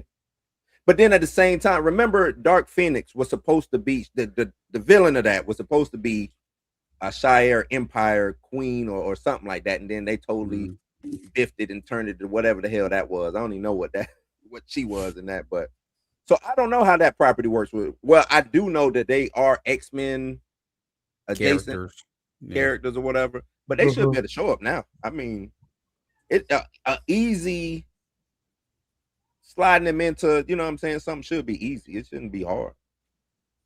In all these damn Guardians movies, anytime, all the time the Guardians been out here, yeah, they should have ran into them at least once. What's up, Darius? Wagwan. What's up? What's up, guys? Hey, what's going on? Yeah. Oh, back to X-Men 97. I forgot. I wanted to address it. Was a chat up there. Yesterday, I said that Charles was talking bad about Apocalypse's mama, man. Did y'all catch that? He sure was. After he killed Magneto. What a good decision it was to leave you. I said, Charles, that's all you got, bro? Talk bad about this man. I wonder if she saw the evil in you. Charles got beaten, then hit him with some yo mama jokes. That's crazy, man. Get Charles about here. Pack him up, man. He was getting tossed around the whole episode like a little rag doll, man. That was the funniest. I will say I've been underwhelmed by Charles's performance for sure. Like for the world's strongest telepath, you would hope he could stand up a little, not necessarily one-on-one with Apocalypse, but god damn, fight back. Do something. But they always downplay the telepaths until they need them. You know what I'm saying? Yeah. Jean, she fall out. Even Professor X do the shit, and it's always somebody at the other end that just sneak up on him and take. It's always that. It's always that until you need Charles to be like the most powerful telepath, and then it happens. So it's plot armor, I guess. It's plot armor. It's just funny to me the way he dog walked the whole team. Turned into Apocalypse, dog walked them again. That was like crazy. Like, let's run the fade one more time. I got a whole new body. Let's run the fade again. Let's do it like, again. Wow. Yeah. I don't want to run the fade again. No. But I do like to live. Who? Magneto. I know when he threw that ship into that black hole, it survived. He was like, "Whoo, man! Thought I was out of here." Doom. I was. That was a dope feat, though. That was a dope feat. I do like the power scaling that they're doing. Magneto, Storm, just even seeing Jubilee kick ass. Because I always want. I'm like, Jubilee. She got a nice little thing. Can she should be able to do some damage? You know, she ain't the strongest. What's up? No. Finish. She's not the strongest. Yeah, she ain't the strongest, but she should still be able to, for her level of character, she should still be able to do some damage to somebody. They just have her throw some fireworks and get out of the way. And I'm like, nah. World-class gymnast. She should have some decent fighting skills from kicking it with Wolverine for however long she was, you know what I'm saying, under Wolverine. Yeah. And then she got, I think they said she got like atom bombs in her hands, basically. But you know. You know what's keeping some of those scenes from mirroring what we see in things like Invincible? You know what the difference is? It's the TV rate. soundtrack, man. Oh, the soundtrack, yeah. Like, do Disney not own any music? Or they cheap down, want to pay the licensing? Like the music. That's a good question. I don't think Disney has ever really operated as a record label. That's a good question. Most, because Warner Brothers is a studio, Sony is a studio. I know they don't sign artists, well, no, they sign young artists. They do sign. Yeah, but you're not finna put Raven Simone as your soundtrack. Like, I don't think no. I'm saying though, like Cheetah Girls ain't getting it popping. Artists, maybe you would be buying some catalogs out here, the music for them to use or repurpose or whatever. But yeah, no, the soundtrack is a bit, when it's not the fabled X-Men score or something like that. Is throw that Hannah Montana on, dog. Let's get it. I feel you. I feel what you're saying. I don't know. I don't know what the score. I think. Do you think it's hurting them though? Because they don't have. I think if I had to compare those two shows, that would be the most stark difference. Is when Mark is going through his little montages, really in the beginning of the seasons when they're setting the table, they kind of show you what you missed, trying to catch you up on the characters. Those montages hit a little bit harder just because of the soundtrack's a little better. Okay, I feel that. I think it would have helped also with some of the pacing I was feeling in the first 3 episodes. First 3 episodes, we wasn't trying to stop and explain or talk about shit. It was pedal to the metal. 4th episode, they slowed it, but the reason why the 4th was so good is because they slowed it down a bit. They gave you a little bit of exposition here. We kind of dug into the Apocalypse character. Yeah. We had the conflict between the X-Men and whether or not they even thought that they should be doing what they was doing. They tried to leave and go back home. The whole time they could have left. They didn't want to listen to the black man. They did not want to listen to the black man, Marcus. I said that. Yeah, I said, look, if you would have listened to the black man, everything would have been, Magneto would have still been here, but y'all didn't want to listen. Magneto, he stole the fucking band and destroyed it and made it so that they had to go to the goddamn temple. We'd have jaded him. Right then and there. That's what I was about to say. Man, they should have went up aside. They should have jawed him right then and there. Like to hell with you ain't got to deal with Insabin. We about to J you, old man. What's wrong with you? Playing games. You have no idea how this is supposed to go. Like, I guess I commend him for trying to take the altruistic path, but like it also was a bit of a folly. No, Magneto. Oh, for at least trying. I would have shot Magneto, left his ass there and left and took everybody and went home, man. It took everybody else. Yeah. Tell him Apocalypse did it. What happened? Hey, Apocalypse, man. Apocalypse got him. Got him. That's what I would have got him. Tripped him up as soon as you try to get in the portal, just tripped him up or something. Like, nah, man, you can't come. Blue, I heard you say earlier. I don't need to go into. You guys already talked about all that episode stuff. Thought it was a good episode. It was definitely the best one of this so far that we've seen. But everybody said that. The people that got to see the first 4 episodes first said, hey, that 4th one, the 3rd and the 4th. The 4th is the best one, blah, blah, blah, blah, blah. However, Blue, I heard you say earlier, we don't need Bo, brother. We don't need him. Brother. But Bo wrote those 2 episodes. Those were the 2 episodes that Bo DeMaio. 3 and 4? Yeah, 3 and 4. That's his work. Now, they stripped season 2 down to the bare bones, but or episode 3 and 4, that's why I said, okay, hold on, let's rewind. Remember when everybody was the special people got to see the first 4 episodes? Look it up. Remember whenever the first few people got to see those first 4 episodes, and they all came out and said, hey, episodes 1 and 2, yeah, we're good, but 3 and 4 were fantastic. I remember saying, I don't know if it was on our stream or my own individual stream, I said, hey, that's concerning. that they said 1 and 2 were, but 3 and 4 because I was like, because 3 and 4 were written by Bo. So what is And 5, 6, 7, and 8 gonna look like? I'm not gonna lie. I'm not gonna lie, Blue. The one thing that I even before I just knew that I said the pacing in those first couple episodes was real. It was real fast. They was moving at breakneck speed, and then all of a sudden we get in episode 4, and him and Alex Moretti or somebody. Control. You know, we got a little bit more. We ease in the gas pedal. We not floored down to the goddamn floor. We got time to talk about shit, and it was still exciting. Hey, I get if he. Hey, I didn't know it. Okay, Bo. Okay. Listen, I am no Bo lover. You all know that. I still don't think we need him. But I'm gonna call it. Bo lover sound like a slur. I am no Bo lover. I listen. I ain't no dirty Bo lover. We all know my thoughts on his work outside of pen to paper.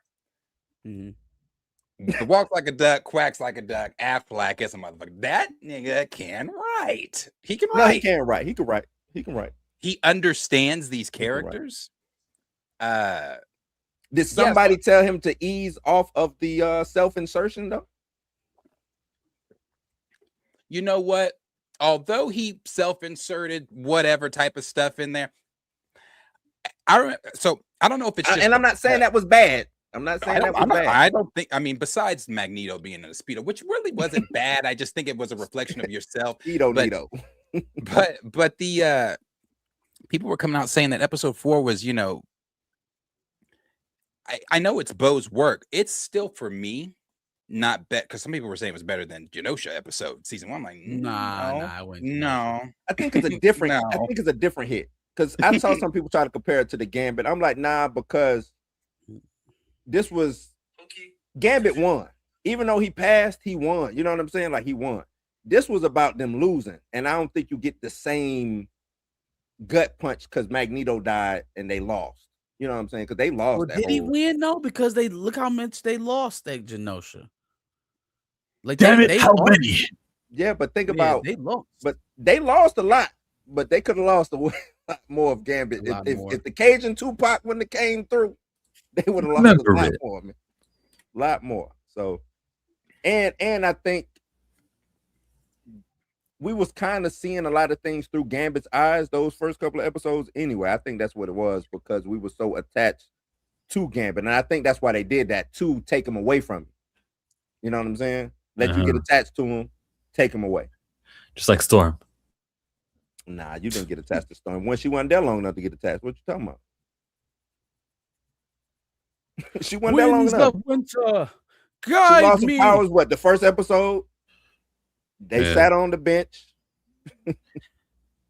took her off the bench, but then had a, you know what I'm saying? They didn't let her dribble the ball. They didn't let her, you know what I'm saying? It was horrible for Storm, man. Now, one more thing I want to go back to, you were saying about the transition from animation.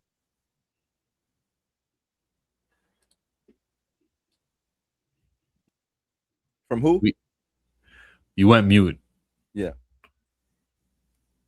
You're muted. Your microphone.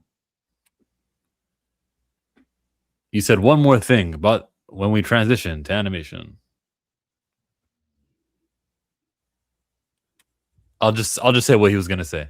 Yo, this is Darius from Planet Fanatics. You already know. Wolverine's gonna eat a dick. That's T'Challa's ass walking around the room as if, like, I don't know why he does that shit. He really irritates me. Sit your ass down. Them cats, boy, them cats is they. No, not the cats. The cats aren't allowed in my studio. That's T'Challa's big ass, who's not about to be loud in here either. Oh, you got a dog named. I thought you had a cat named T'Challa. You got a dog, okay. Yeah, no, I have 9 cats and. You were gonna say the transition to animation.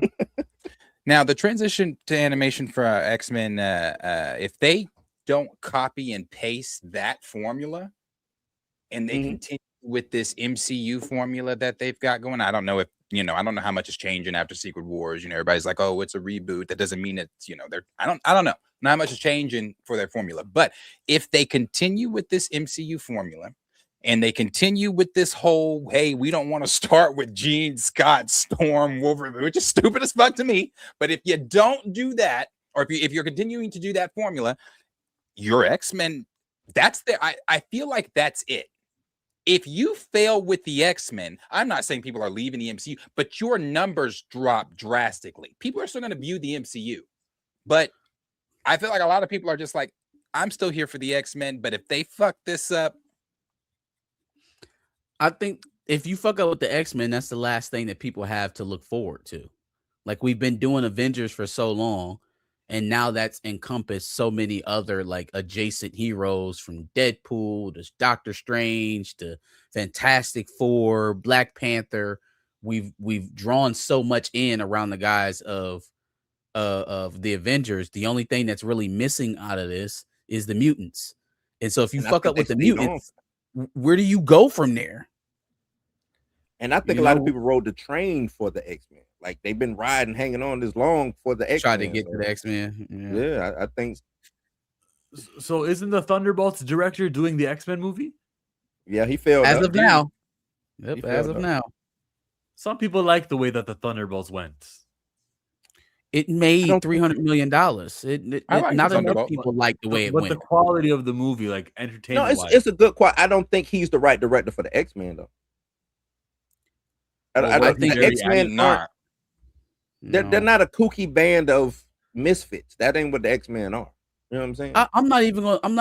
I'm straight up saying, if you are going to be steward of the most important franchise in the whole umbrella at this point, like it's more important than Avengers, considering how Avengers has gone in this later stages of the MCU. If you can't produce, like, if you are not a proven box office draw, why exactly? Like, it had better be the most art. It better be something artistically that lasts for generations. If it don't also make some money for you to be able to stand on it and be like, oh, but it's quality. Yeah, no, man, I'm not trying to hear that. This is the X-Men. We need you to sell. And then y'all think that y'all said the Feige has not learned from the Supergirl debacle and everything that was prior to that with even with Thunderbolts and Captain America. I think he needs to know about Supergirl making a little bit of money, but just to know, okay, we're still in murky waters, but we're in murky waters because of Brave New World and some of the other, like, the last 6 years. So he knows. You saying Feige is in murky water? Say that again. No, Feige knows the appetite for Marvel and DC. The appetite is low. He knows that. Supergirl isn't the wake up moment. Supergirl is just like further confirmation we're still not out of that hole. Yeah, what does Supergirl have to do with Kevin Feige? Well, no, we're talking about the overall landscape of just comic book failures. Because I was saying Supergirl, I was saying Captain America, Brave New World, and Thunderbolts. Oh, and Fantastic Four. Like, you've had these movies come that just didn't produce. And then I was saying that the reason I brought that up is because Jake Schreier now fails upward to, like Marcus says, herald the greatest superhero group of all time. You know what I'm saying? Yeah, but I just was answering to Darius because he was asking about if they can do it, if they what they need to do is match what happened in animation, do it in the film. So I'm like, okay, does this Jake Schreier guy give you the hope or any inclination that he will do what X-Men 97 is, but do it in the movies? Absolutely not. I think they got people on payroll over there. I think they got like three directors on payroll, and that's who you're gonna get rolled in and out. That's what I believe. I don't think anybody currently at Marvel Studios, and y'all can say I'm putting them on a pedestal all you want to. I don't really give a damn. Don't say the Russos. They leaving to go do Free Willy, man. I'm not talking about Joe and Rick or whatever. Joe and Randy, or who is it? Joe and Anthony. Joe and Anthony. I'm talking about Mr. DeMeo. Now I know he's not there anymore. Currently at Marvel Studios, there's nobody that I think could handle. I mean, when you have the little writer that they've got now, and I don't mean to call him little to belittle him. The writer that they currently have now saying on the red carpet when they got asked about the X-Men that they don't want to really go into this the mutant hate Wong Lee, I think was his name. The Asian Something dude. like Talking about that. the Asian Yeah, guy? the Asian dude. Yeah. They don't want to go into the conflict between the mutants and the. What do you mean? Oh yeah, they failing already. If they saying if with him Like, saying what that, are we talking about? yeah, What are we they done talking about? already. What are you gonna do? What They you already gonna burnt do? their house down while they was on the inside of it. They already done. What you gonna do? Mutant hijinks? It's gonna be a Right. mutant Scooby Doo. Why? I don't Like, know. why you even got the mutants if you're not doing that? I just don't understand that. That's what I don't understand. His explanation, and not verbatim, was that basically we've seen that, and they want to go Yeah, deeper. we want to see it again, and again, and Wanna keep seeing again, and it. Like, again. that's- But no that's matter what how they many times we basically see doing. it, no matter how many times we see Remix it, it is literally a part of the X-Men's DNA. Yeah, Like wherever in time they go, however far into the future they go, no matter what, hate always plagues the X-Men, mutants. So I the mean- fact that you are trying to take that very big aspect out of it, I mean, some of Magneto's best fucking dialogue comes from the shit he says about wanting to squash humans but not doing it because of what Charles told him. Charles. Charles. I'm with you there. I don't understand not doing that. It's like, but this goes back to you claim that you're a fan, but then don't want to do the things that made this IP or this franchise what it is. I would never understand that. I will never understand.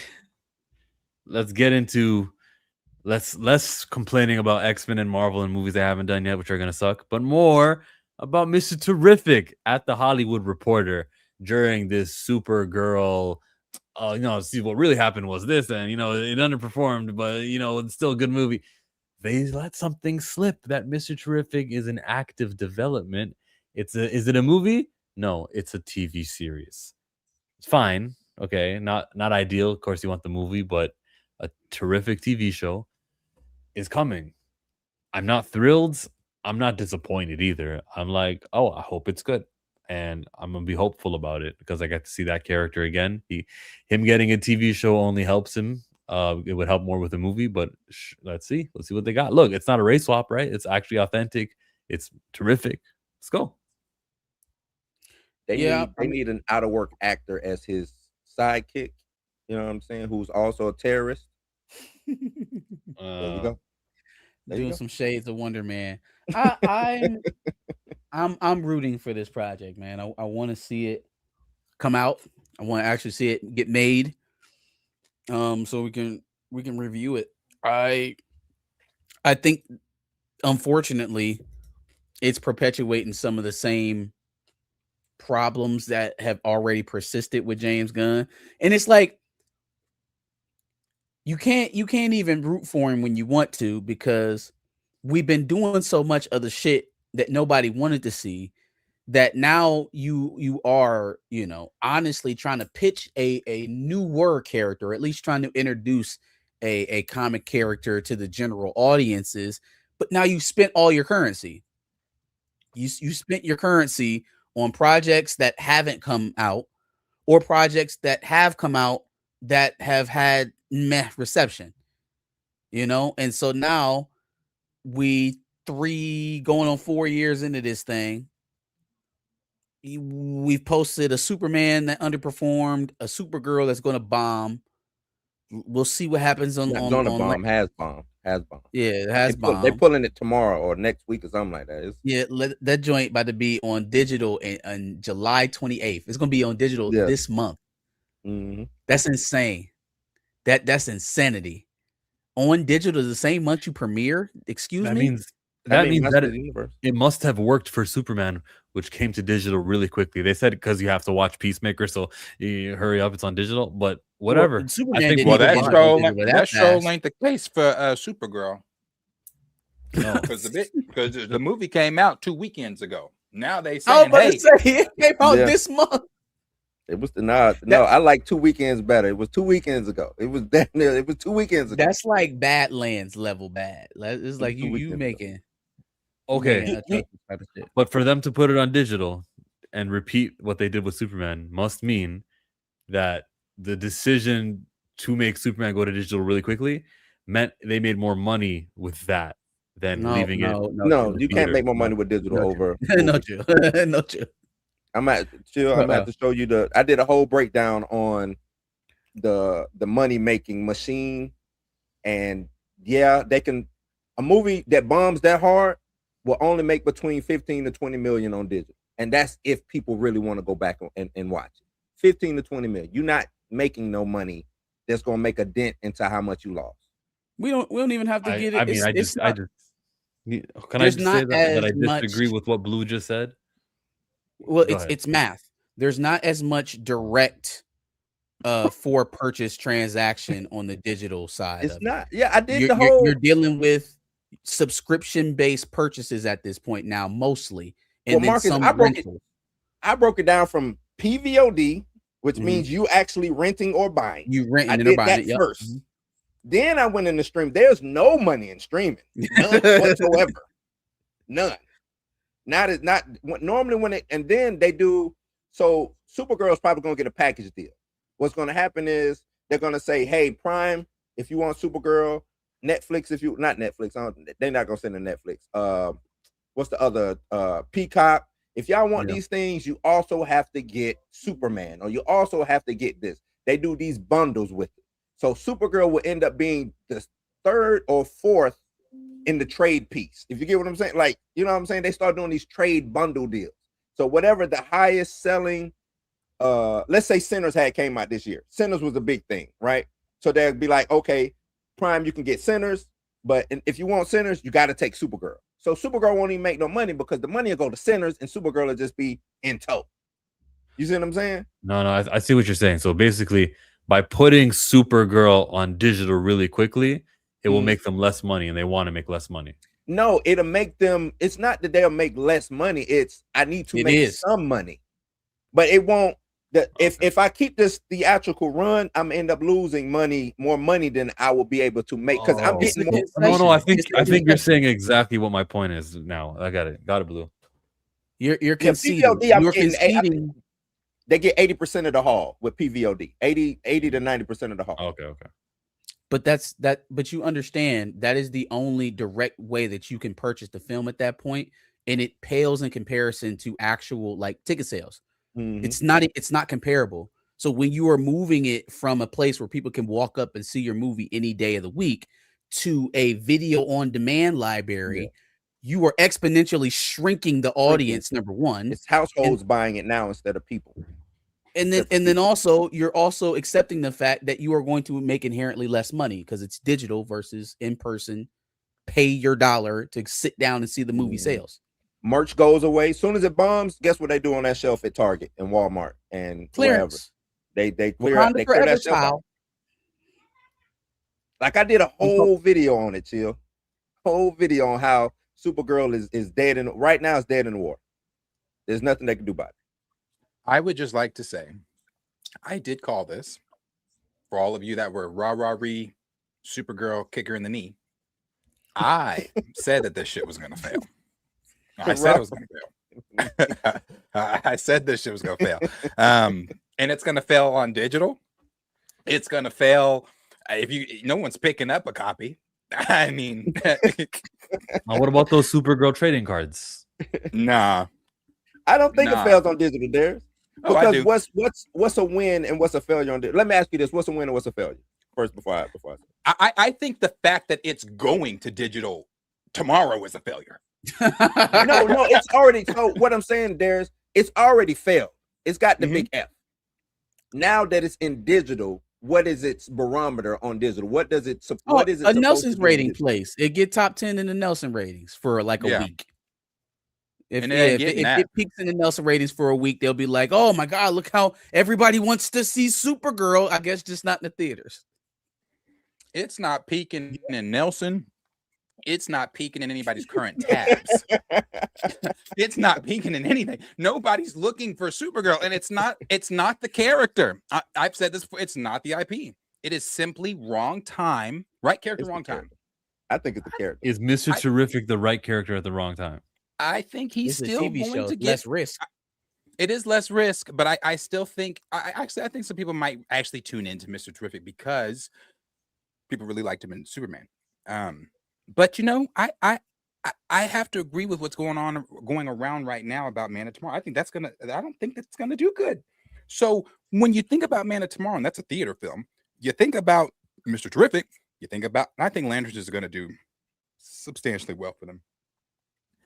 I think all this shit outside of Lanterns that is announced right now fails. I didn't think that about Man of Tomorrow 2-3 weeks ago. Last week I didn't. Clayface too. I've been saying. Clayface. Listen, he don't Clayface. like. You know he been saying Hey, Clayface. spit shit on Clayface. You gotta try hard to fail. I don't think it's going to fail because it cost a Happy Meal to make. So I don't think it's going to fail. But money-wise, reception-wise, I just still don't see people giving a hoot and a holler if Batman doesn't show up. I just don't. But that's just me. But I don't think that's the win that they looking for, Darius, when it comes to Clayface. I don't think the win is what you're looking for in Clayface. So, I think but the win for them is money. And this is just what ifs right now because we don't know what Man of Tomorrow. Let's hypothetically speak and say Man of Tomorrow doesn't do well. I know Clayface comes out before Man of Tomorrow. Man of Tomorrow doesn't do well. Let's say I know I'll bet every figure in this room Jimmy Olsen show doesn't do well. I don't think Jimmy Olsen coming as soon as what people are saying. I don't think it's coming. I think it's coming pretty soon. They're already talking about who's playing Gorilla Grodd. Yeah, I saw that. Yeah. I still don't think it's coming as soon. And what I mean by that soon, I think next year sometime. Oh yeah, end of next year, maybe. Yeah. I'm going to say summer. See, I don't think summer. I don't That think shouldn't summer. be a hard summer show to quick. shoot. No, it shouldn't be a hard show to shoot because this who you not going to. You're not doing any Batman villain, so you're not going to do Brainiac because Brainiac's going to be in the next movie. So that's another throwaway, right? Outside of Lex Luthor and Gorilla Grodd, how many villains do you actually think that they're going to stuff into this thing? Into Jimmy Olsen? Yeah. I don't know.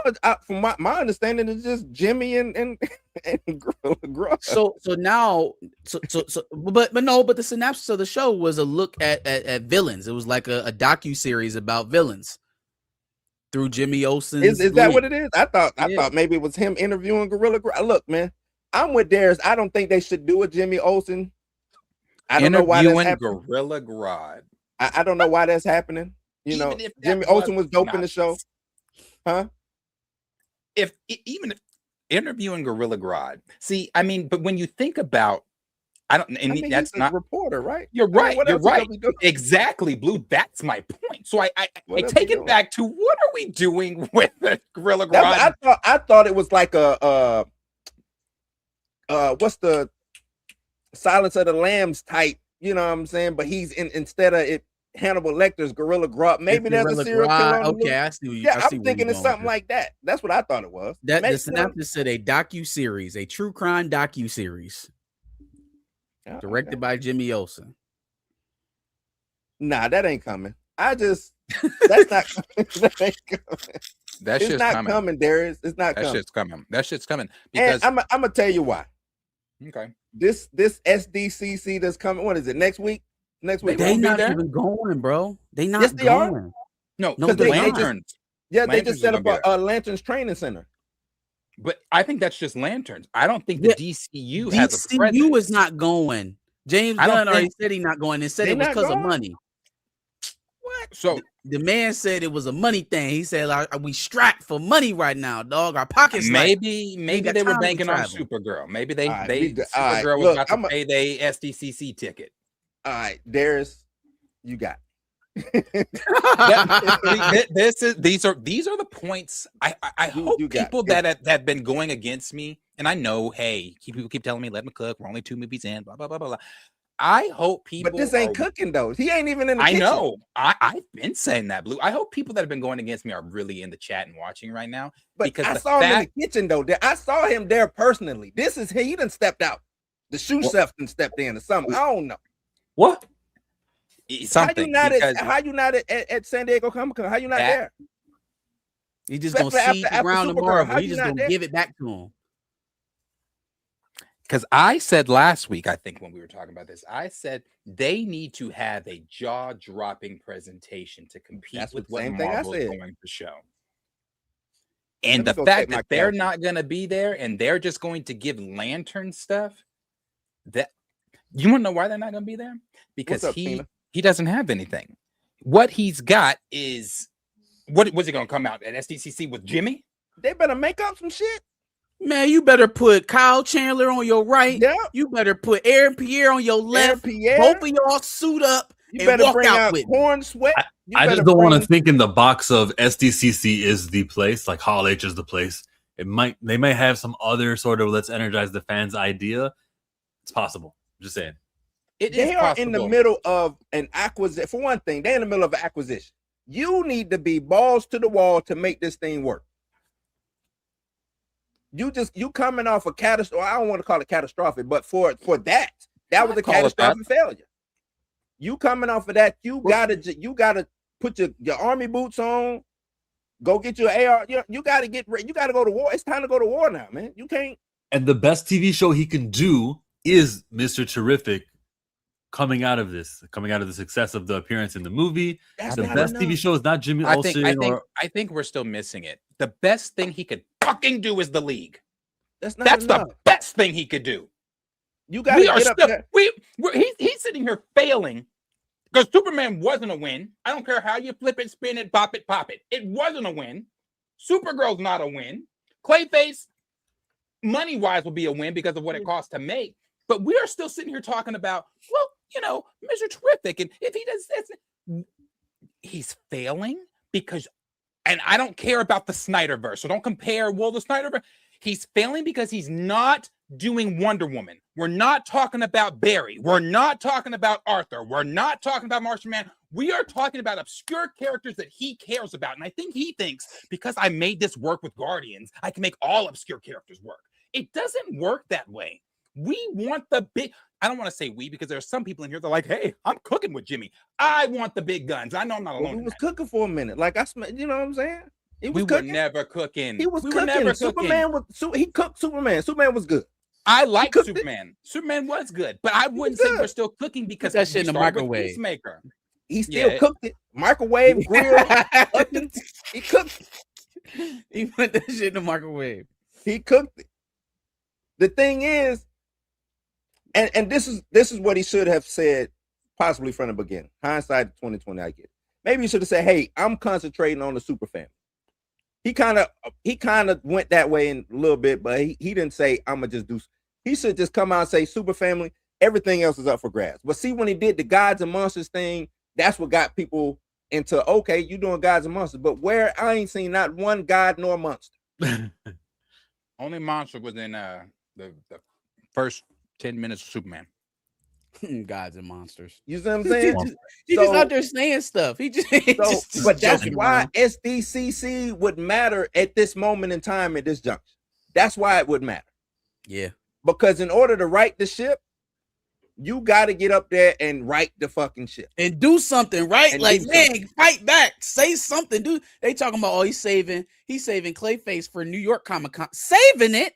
New York Comic Con ain't even. Come on, man. New York come Comic on, Con, man. US, He going out like Rocky when Clubber Lane beat Okay. him.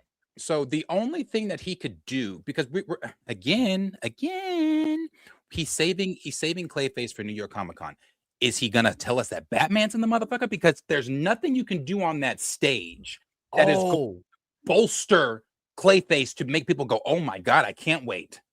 That When is is New such a York good Comic-Con? point, Darius. That's such a good point. That's how I know all of this Wonder Woman casting. Oh, we done found a Batman. It's all bullshit. Maybe they looking at him. Maybe they've been in talks, but nothing's been signed. No pen has been put to paper, or else we be taking our ass to SDCC. If we had a Batman and or a Wonder Woman, we be taking our ass to SDCC. Yeah, no. So they need to be faxing contracts over right now. Like, fam, what are we doing? Like, are you They doing need to this or be not? emailing PDFs right now. Like, what are we talking about? Are you doing it or not? You gonna be Bruce Wayne or not? Because I ain't about to sit around here and wait on you. You gonna be Diane Meanwhile- Prince or not? You got Matt Reeves building out his universe, talking about poison. Well, this is coming from James Mackerel, so grain of salt. But talking about a Poison Ivy show over there in the Matt Reeves universe. No, I believe Matt Reeves is doing that. I told y'all Matt Yeah. Reeves and Gunn is that I don't know why y'all ain't believe me. Matt Reeves But- want Gunn spot. He wanted it from the jump. I believe it. I believed from the very beginning. Reeves told Gunn to fuck you. I'm not mixing my universe with whatever the fuck you just pitched to me. I'm not doing that. Reeves is like the authority. It's ghetto Tina over Marvel there. ain't I come don't with that wanna go hammer. over there. Tina love her some Marvel, but Tina Marvel does not come with that hammer. Spider-Man is coming. That No, Doomsday. I don't know about Matt that. Reeves This is probably makes like me the the biggest maddest problem. about all of this. This makes me the maddest about all this is that the ineptitude that's coming out of DC right now makes Marvel look like they king. It And do, Marvel, don't it? Marvel can't go to the bathroom without pissing on their toes. So it's What? like Tripping all damn, over they shit. you about to let the losers look like the heroes because you won't do the shit. You won't do Because you the won't thing. do the You shit. won't I pull out said big the guns. same thing. Maybe I Matt said, Reeves this is to prime blame. time to strike. I look at Matt Reeves. I look at whatever reason he has for not being able to do Batman 2, and I look at his, let's call it the sickness, for lack of we don't really know. But 2022, his movie comes out, Batman Part 1. We're gonna do a Part 2, and it's still not out yet. If it had been out yet, there would be no reservations on whether or not you're going to use Batman or not. Batman would have appeared Yes, in it Clayface, would. no problem. Maybe the second Shit. idea for a movie isn't Supergirl and it is Batman. I look at Matt Reeves and his delay because of whatever his personal reasons are. I wish him the best. I look at that as like, ugh, yeah, James Gunn kind of has a problem, but doesn't change the fact that he's doing a Miss Terrific TV show, and it's something like straight out of the movie. I would have loved to see and hear. It's good to know that it's in development. Obviously, that means like Naruto has been in development, right? For like since 2 years ago when they announced it, right? So it's gonna take a long time to get that TV show. But what James Gunn does here with Terrific, I'm like 2 thumbs up on. So Not on the if you don't have a Reeves foundation to stand on. And right now On the- you got you built it on the swamp. You building the foundation on the swamp, right? Like that's what's really going on. Superman was supposed to be your foundation, and then you didn't.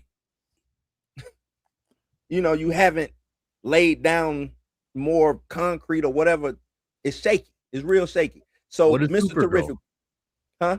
What's Supergirl and Mr. Terrific and Jimmy Olsen? That's Supergirl was a building off of- wall. The foundation wasn't finished, and they put a door up. Okay. So with Reeves, to your point on Reeves, James Gunn was hired in what 22? In 2022? Okay, isn't that when the No. Batman came out? When did Black Adam come out? 2022 has 12 months. When did Yeah. Black Adam come out? Black But Adam was my October. point is that they hired a studio executive Mhm. as he's making the movie. So like it's not like him getting Batman 2 out faster would have stopped James Gunn's hiring. He would have always had to have dealt with Yeah. James Gunn. Yeah, I'm being not there saying over that time. it's that with stopped his hiring. I'm just saying that it's taking him 5 years to do a movie. We're going But on how would 6 that have movies. changed the circumstances though? Even if he makes Because- it faster, he still would have because had that would've to made it hire worse. doing his own thing. I think Because it makes Bat- it worse. Because Batman is on ice. The But if we character- don't want Batman in the Batman ain't same on ice. universe with James Gunn stuff, what difference does it make? Like if I'm not on board with making my Batman being your universe Batman, what difference does it make how fast I make the Batman movie? I don't And want to Bat- be connected to your stuff. That's Right. the problem. Batman ain't on ice, chill. Batman is on ice for James, for Jimmy. It ain't on ice for Matt. Okay. So if James Gunn wanted to do 2 Batman movies, like one that Matt Reeves is doing and then one that That's he's what I doing thought we were doing. on the same year. No, he said he It would have wouldn't do it. happened if that was the case. That's what I've been trying to tell y'all. Oh. We kept saying, hey, the audience will understand. Matt Reeves is Batman, James Gunn Batman. The audience will understand. We kept saying it, right? The audience will understand how hard. Then James Gunn come out and say, oh man, it's kind of hard to kind of do this. I got to do a 50-year-old Batman. I got to do this. Every excuse in the book to not do a Batman, right? But here come Matt Reeves after, if you want to say he had an illness or whatever, his personal situation coming along, chugging along with his Batman. Want to know why? Because they believe in Matt Reeves and his Batman, and he has the trump card when it comes to Batman. He is the Batman guy right now, not James Gunn. I don't even know if James Gunn want to do a Batman. I really don't. Matt Reeves is the Batman guy, and he should have been the Batman guy with the Batman sequel 4 years He ago. is the Batman guy with the Batman sequel. 2 You know years ago. what? You're talking about the stretch of time from which I do agree with you a little bit on time. I always say I think it's, however, anytime an outlet, whether it be Deadline, Variety, or even a Scoop, gets shared about anything for the Batman 2, it gets way more buzz online. I know y'all don't like to compare the buzz online as a metric, but it is. The buzz online for it gets way more attention than anything James announces. Wait, because people are so regardless if it's been 4 or 5 years, I don't think that hurts the Batman 2 at all. At all. Especially when that trailer dropped. Man, they put a picture. The first picture that we saw for the Batman 2 was Matt Reeves' picture from the director's seat, and it was of the camera and some snow falling. Everybody went crazy. Yep. Of snow. Second picture was the clapper. Is it because it's Matt Reeves, or is it because Batman's a very popular character? And No, it's because people started. It's exactly. It's exactly that, Chill. It's because it's Batman. It's because Batman. it's one of the main reasons we are all even connected to Gotham. Do you go to Gotham for Clayface? Because I sure the fuck don't. I go for Selena Kyle myself, but you know. So I'm just like, so back people went crazy over that snow picture. So anything that he does with Batman is getting. But if James were to say something about Batman, it'd get the same reception. But when you're sitting here telling us, hey, you're looking at the dude from 21 Jump Street as Gorilla Grodd, we don't give a fuck. We don't care. Like, why wouldn't you can't even go find a serious actor? Like, not the dude isn't a serious actor. Let me not say serious actor, but like someone with a regal premise or a presence, somebody with a air of intelligence around them. You know what I mean? You looking for he played the professor who turned into a werewolf in the Harry Potter series. Somebody like that. Or I don't know who you want to dress up and play like a gorilla, but that wouldn't have been my first cast. It just wouldn't have been my first guy to go. But you know what, Marcus? When I saw his name, I said, you know what? For this series, that fits. I ain't even. Who is this guy? I don't even know this guy. He was in 22 Jump Street. He was in some other movies. Some like spoof teen like movies. So he's like a comedic actor type. He's always the dumb guy in the movie. No matter what, he's the big dumb jock. Maybe, and that's who they got as Gorilla Grodd. I ain't the big dumb jock. I'm the smart gorilla. And another thing too, Chill. The Batman is going to cannibalize anything that James Gunn puts out. That's the bad thing. Oh my God. Sure, yeah. But like my problem, or what I really want to talk about, is how Matt Reeves took this long to do the movie, and he's kind of putting us in this position right now. But what if it was worse off? Like, what if he rushed it out and it wasn't a good movie, and now we're stuck with a shitty Batman version from Matt Reeves and non-existent one from James Gunn? It could still be bad, Marcus.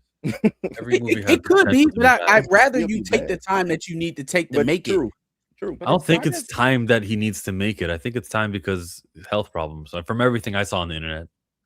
It's not as if Batman doesn't already exist, since James says video games, trading cards, movies, everything is connected in our universe. It's not as if Batman doesn't already exist in this universe. You saw him for 2.5 seconds in Creature Commandos.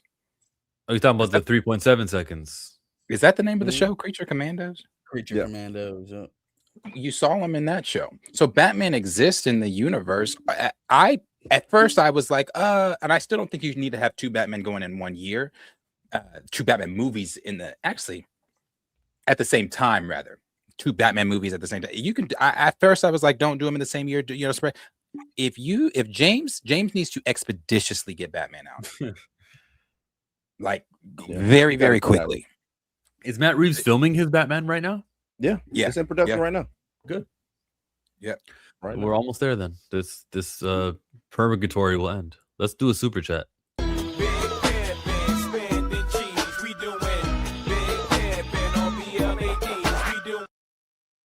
Vaseline, $2. I have a bit of hope with the Mr. Terrific series. On a scale of 1 to 10, my hope would be 7. Darius?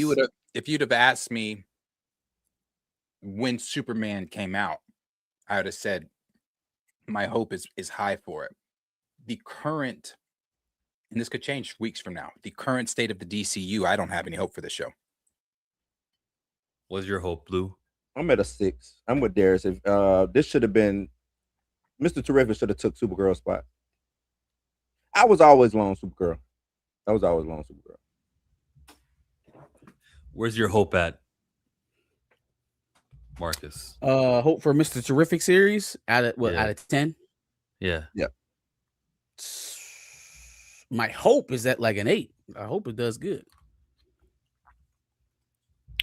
Appreciate you, Vaseline.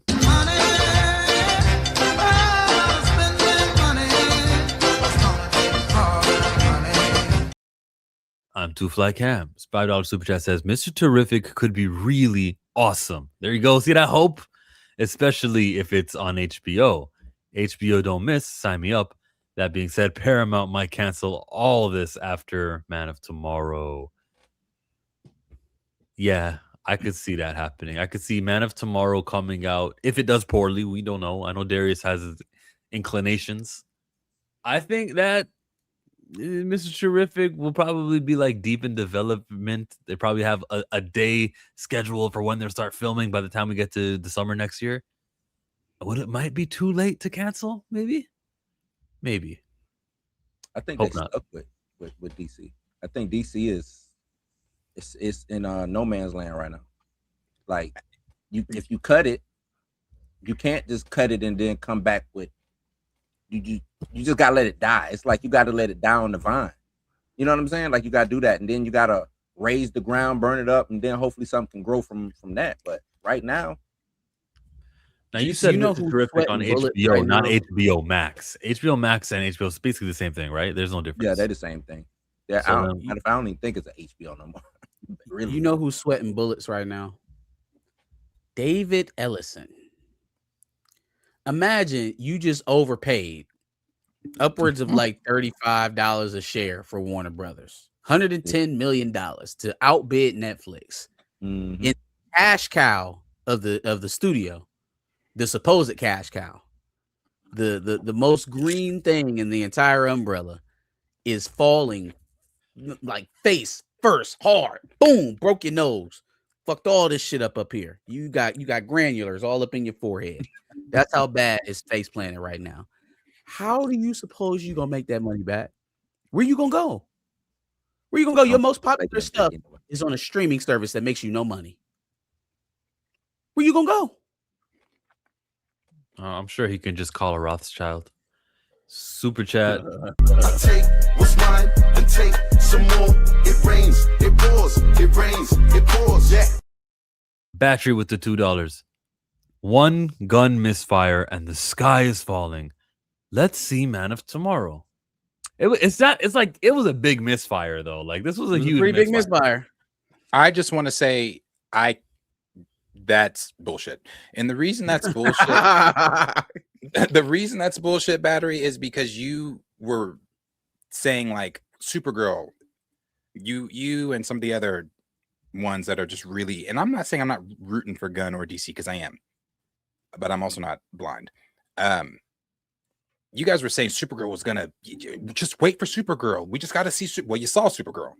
We was like Supergirl versus Mandu Grogu. Who gonna make more money? You've seen Supergirl, and now Who it's made more wait for money? Man of Tomorrow. Did Grogu didn't make my money? Who you I think? don't know. Yes, you Yeah, did. Mando Grogu made more money. She just crossed 100 million this past weekend. Yeah, Mandu Yeah, I saw Grogu that. hit 100, 150, 160 his first weekend. And then only did like 1 million for the next. It's at 340 right now. Is that 340? Yeah, it's dubbing Supergirl. Not even. I know it's dubs. I was just making jokes because I'm like, Mandu Grogu. Both of those movies should not have seen the light of day to me. Nope. But I don't think this guy. I don't think it's panic time. It's pivot time. It's not panic. It's not the sky is falling. Definitely not. It's definitely not panic. It's pivot time. It is simply using your again. If I go up to a restaurant, I'm not saying, hey, waiter, what's the best thing? I'm not saying, hey, waiter, what's the worst thing you've got on the menu? I'm asking, what's the best thing you've got on your menu and bring that to me. And if I'm Y'all going, do if I've got PBJ? DC, exactly. If I've got DC and I'm looking at all these toys, I'm not reaching for Plastic Man. What? You've got lie, Darius. everyone. You lie. I've got everyone to play with, and so it's not a panic. It is simply a pivot to what will work. That's it. That's it. I told you. I'm not saying fire James. I'm not saying it. I'm just saying pivot, nigga. Pivot. I'm telling him to quit being such a nerd. This is one point in time where I will tell him to quit being such a nerd, because I think that's what's hurting him. He thinks everybody is on the nerd shit that he's on, and That's the general it. audience are not nerds, bro. They not. They're not nerds. It's his success with Guardians and how much praise he got from. I'm telling you, that has a big thing to do with it. Nobody was believe so. sniffing a Guardians of the Galaxy comic or even a name like that until even when they announced the movie, people were like, Guardians of the Galaxy. What? That's what made him But so James- confident, is that he got Yeah, that that's shit what off. did. Because Now he- and they've been talking about I'll that say much. it. I think Guardians of the Galaxy is one of the strongest trilogies apart in the MCU, and that's a test of James. But you can't take that formula and say, okay, well, I'm going to do that with every obscure character, and everybody's going to eat that up like we ate up Guardians. I mean, But Guardians, it's also part of a skyscraper. It's part of a ready-made, Right, You know what I'm saying? that Like, too. it's built on That the too. backs of other things. The video I shared of that white dude talking about why DC was failing and all that kind of stuff, he said, I didn't go see Captain Marvel in 2019 because I wanted to see Captain Marvel. I went and saw Captain Marvel because it was a part of a bigger thing that I was already deep into. And that's the same thing. Nobody, oh God, I don't know. It's really not hard to explain, man. It is just simply start with the big shit, start with the things that people want to see. And if you want to do Supergirl, sure, make it a part of the bigger thing to where we are so invested, we have to go see Supergirl because it's a part of the wider story. But movie 2, we saw her drunk calling Clark a bitch. I don't feel like I have to go see Supergirl. That's true. So it's That's just like, fair. come on, bro. If you're gonna do something like that, put on. I don't care about putting things on streaming. Put it on streaming. People don't watch that shit anyway. Put it on streaming. Just like they did with Peacemaker.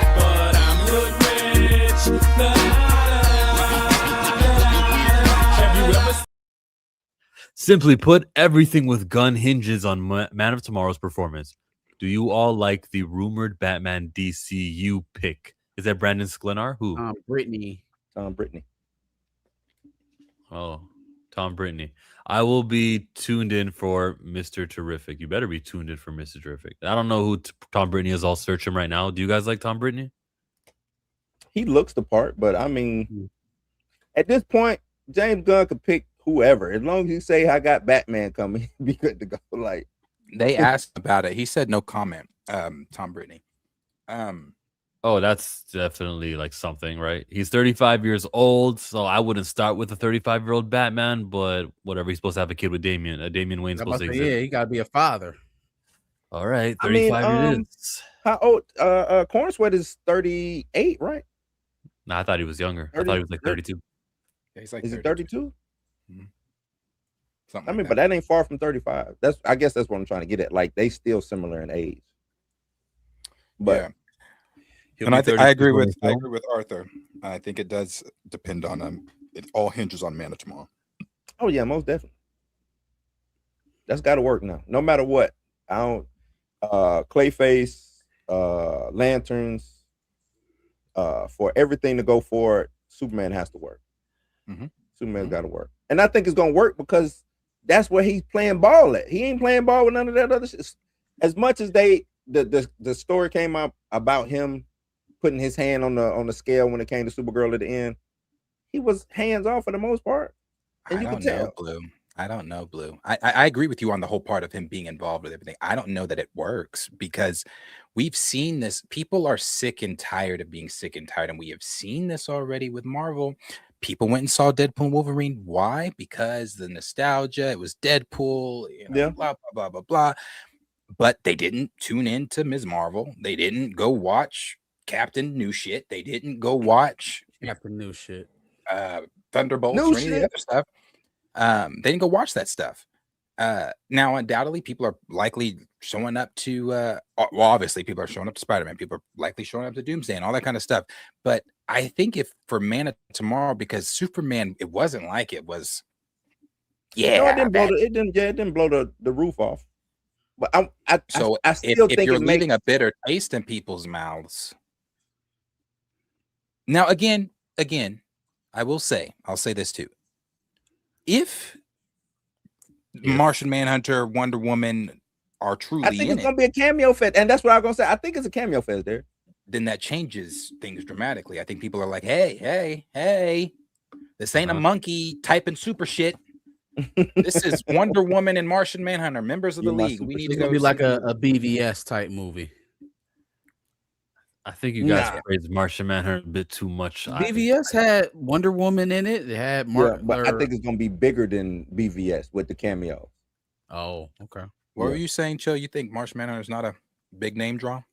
Yeah, like Arthur, absolutely. Wonder Woman and Batman and Flash and Green Lantern, the white one.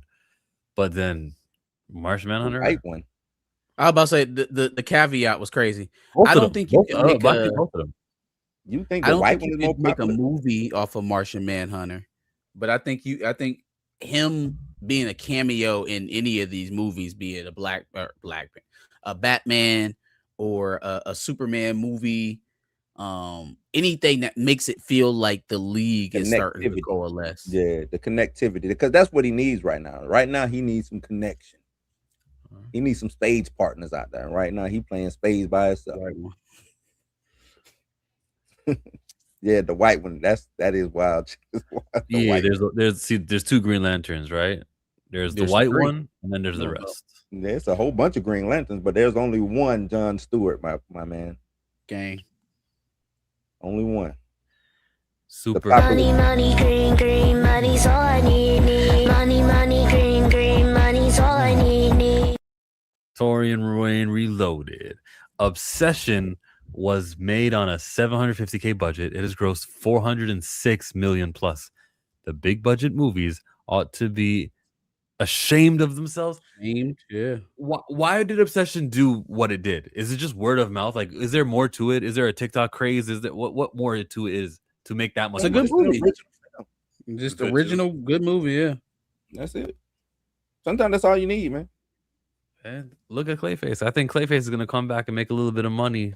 And then James Gunn gets to see guys, and they'll It say, very "Fine, well all right." could. It's gonna go down as the most profitable film of all time, or something like that. The most like return on investment.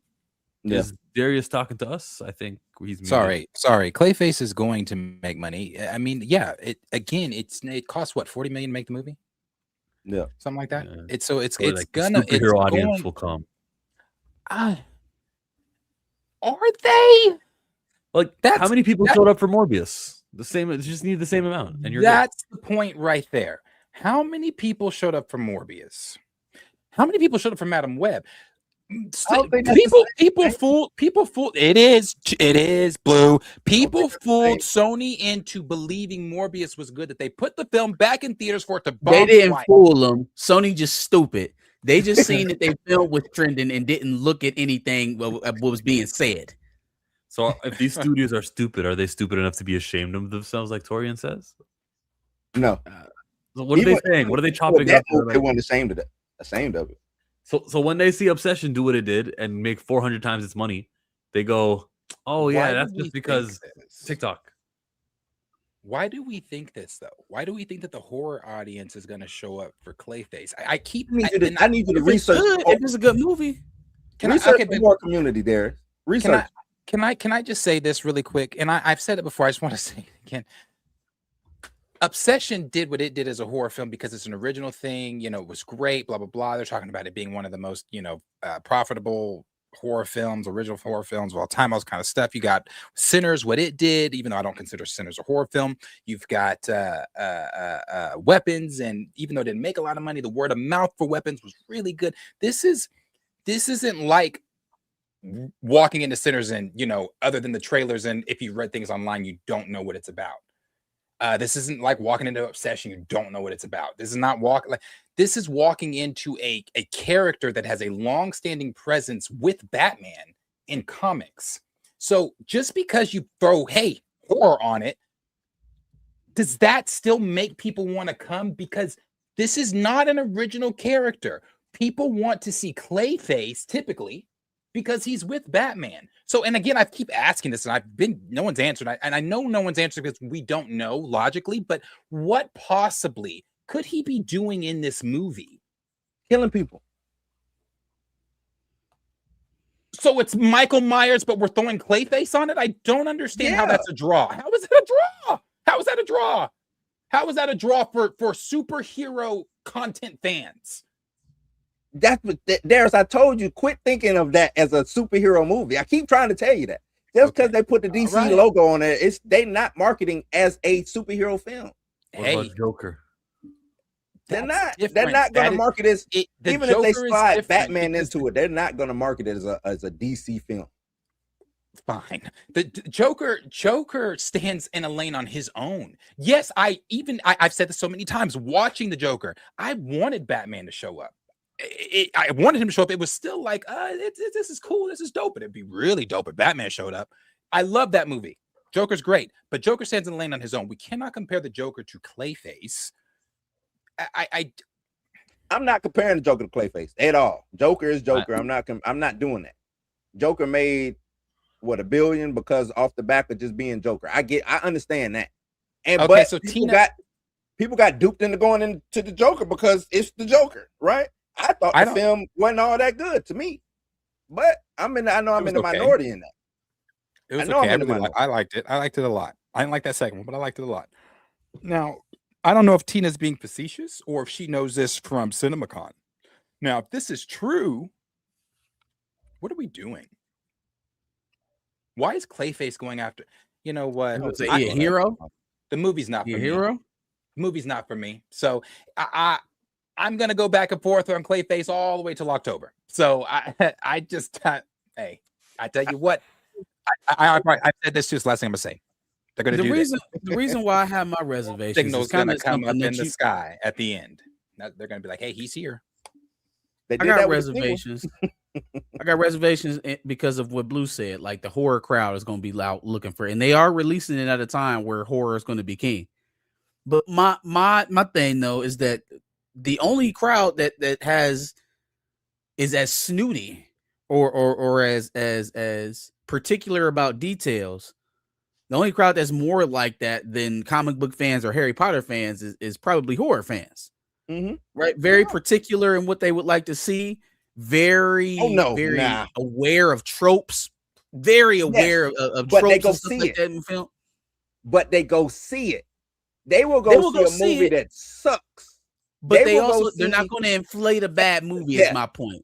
If it's not a good movie, they'll leave it at the doorstep. You imagine how many throughout the years horror fans going, what if they made one of these superheroes a horror movie? Would that be cool? They're getting it. I don't know, Marcus. I don't know if they leave them at the doorstep. They're not really getting that though. If Batman were in it and there were some horror elements with Clayface about it, and then they'd be getting that. But you're getting I think for you, Darius, for you, if Batman was in it with horror elements. I'm telling you. I'm standing on this. General audience. You talking about general audience? The only way a general audience watcher would know who Clayface is because of Batman. So if I'm just coming in off the straight, if I'm just coming off the street and I'm like, oh, this Clayface, I may just be expecting to see Batman in this movie. Absolutely right. Now, the general audience who don't know Clayface, who Clayface is, and they see it as marketed as a horror movie, they showing up. And then when somebody say, oh, well, that's Clayface from the comics. Okay, I like the movie or I didn't like the movie. They gonna show up because it's horror. Trying to tell you, people show up for horror all the time. I wouldn't seen some dumbass horror movies that I shouldn't have been in there watching. You muted there.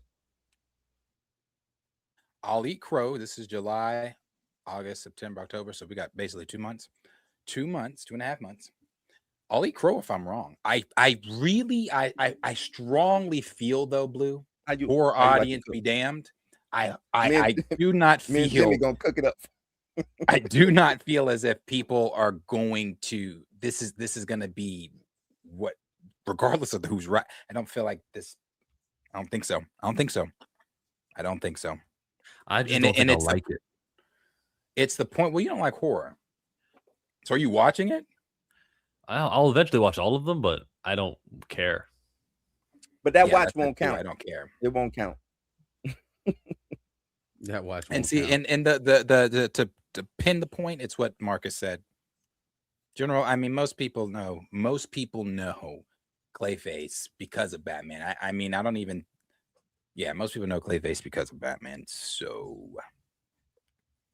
At least it's in continuity. That's cool. Unlike Joker. You know what? I'm gonna start venturing over to these horror these horror Reddits, and see what they speaking about. Clay. Okay. Let me Yeah, go I'm do hop some in the recon over horror there. Reddit. So I'll be back in a month. on some Clayface recon. hey, look at some- if it's gonna take you a month to do recon on this horror film that all these horror fans are supposed to be looking forward to, keep it. Now I'm just saying, give me a month of recon. I gotta go find them first. I don't know what the horror Oh, Reddit whoa, said, so I oh, gotta go. okay. I gotta go and see where they at first. Give me some time to find them first. Okay, now here's the thing. Here can I'm sorry, Chill. I know what you clicked on. I saw you had this up, but I didn't get to answer it. I've answered this too. Oh, sorry. The difference, Go ahead, the do your difference thing. here is the Batman movie. If you would have gotten the Penguin, and I've said this before, I don't care who you are. If you type this in the chat, you are lying. There's no audience that was asking for a Cobblepot series. No one, until we saw Colin Farrell's portrayal of him in the Batman movie. You see that, you hear from Matt Reeves that it connects to that same movie. That causes the interest to want to see. But you telling me if Matt Reeves said, hey, before the Batman, we're doing Cobblepots, people would have been like, what? And no Batman, by the way, just Cobblepots. Get out of here. Get out. You cannot tell me anybody would watch that. You cannot tell me anybody's watching a Cobblepot series without the Batman. Hey, I gotta head out. Lawrence, I'm gonna ask Meek about Clayface probably tomorrow, but I gotta head out. All right, Blue, it's real. All right. Appreciate Yeah. you. It's been real. Let's do a super chat. 2 cups, toast up with the gang. From full steps to a whole nother domain. Got it. Coming out of Torian Rain Reloaded. Off topic, Evil Dead Burn was gruesomely good. The cinematography really carried this movie. You guys ever watch Evil Dead Burn? I haven't seen Evil Dead Burn. That's the newest one. This one that just came out. I've seen the other Evil Dead, so.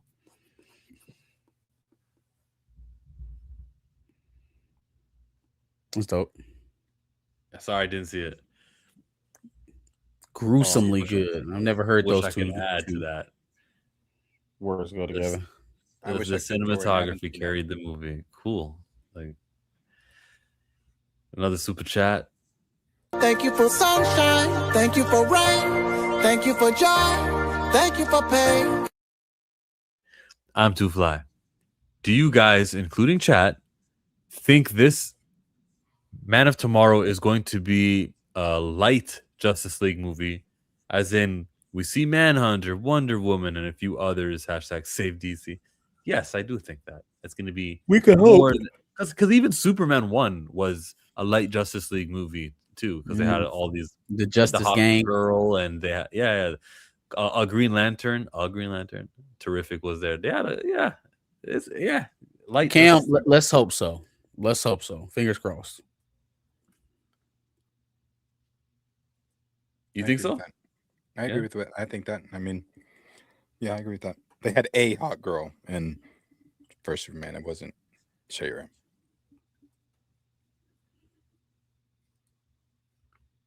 Absolutely. House of the Dragon came out this week. I'm skipping House of Dragon. I'm gonna binge it all. I'm gonna have so much fun binging this season, watching it. It's gonna be good. Have you watched the first 2 seasons? Yes, just not the Okay. third. Gotcha. Okay. So, and I didn't finish Sir Duncan. What's it called? That thing? I didn't finish that either. I don't know. Night of the Seven Kingdoms. Yeah, I should have finished it, but I didn't. I never got to it. I will. Get up, Sir Duncan. Is Rhaenyra still fighting the Yes.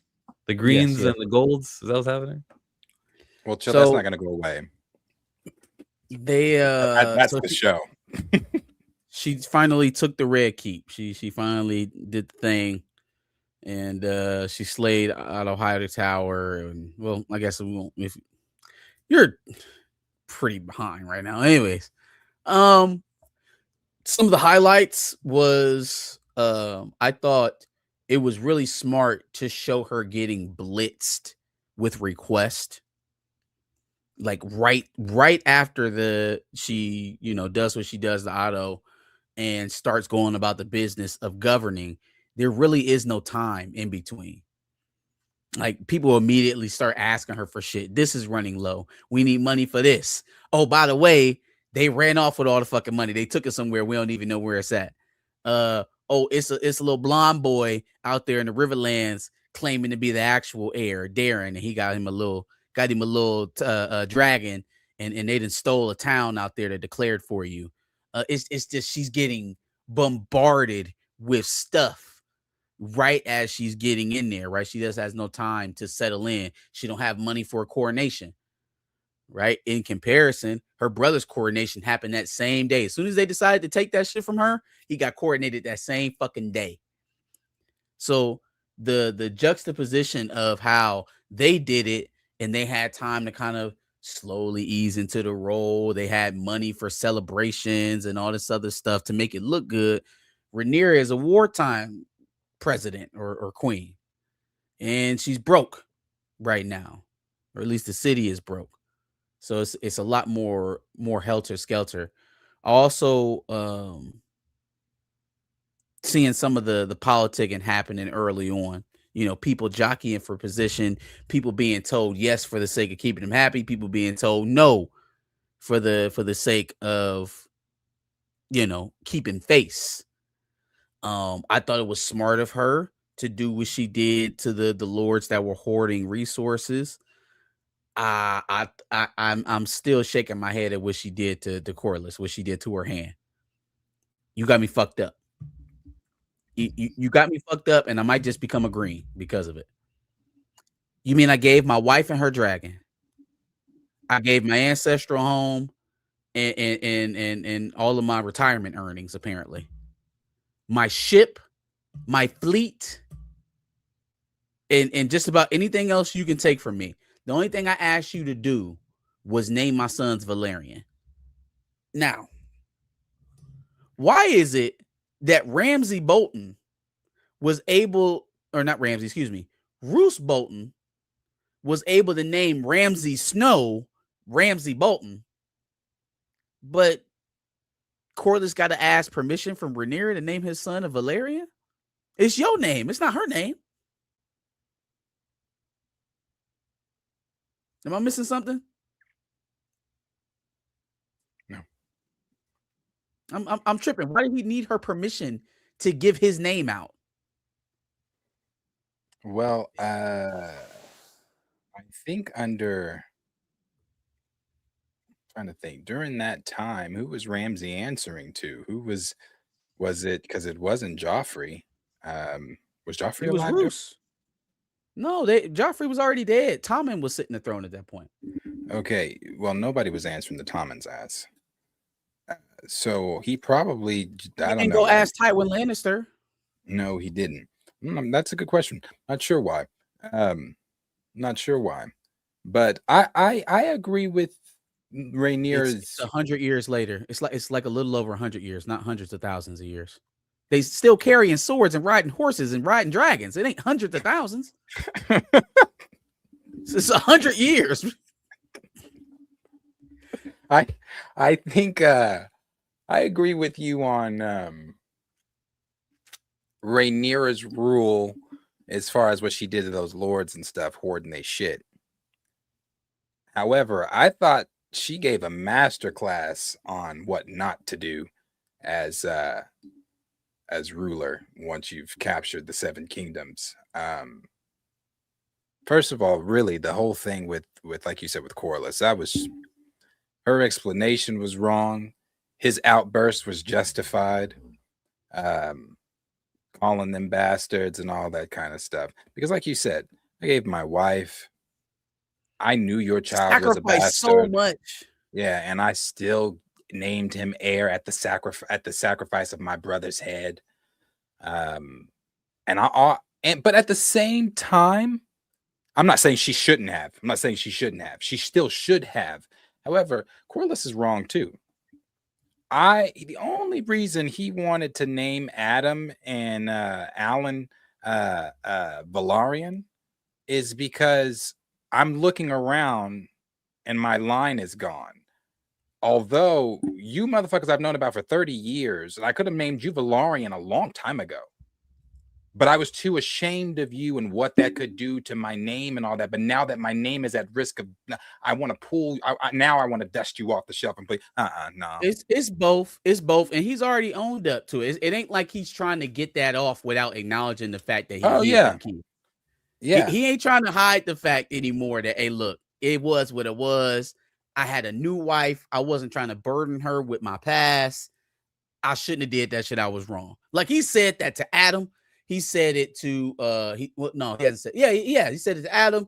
He said it to what's the other one's name? His first mate. What's his name? Damn. What is his bald head son's name? He said it to both of them. He's apologized. Alan. Adam. Yeah. He's acknowledged it at very least that he was wrong for that.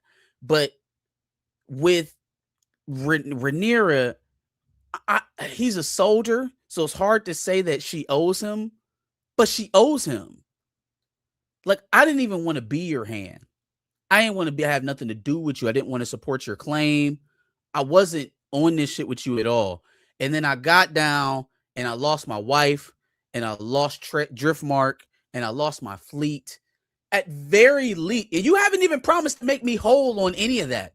I ain't hear nothing about rebuilding my ships, reconstituting my army, or any repairs to my homeland. So, like, the only thing I'm asking you is to give my child a name. That's it. I don't even know why I'm asking.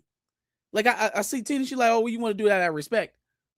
I guess, but like, at what point does a lord have lordship over his own house?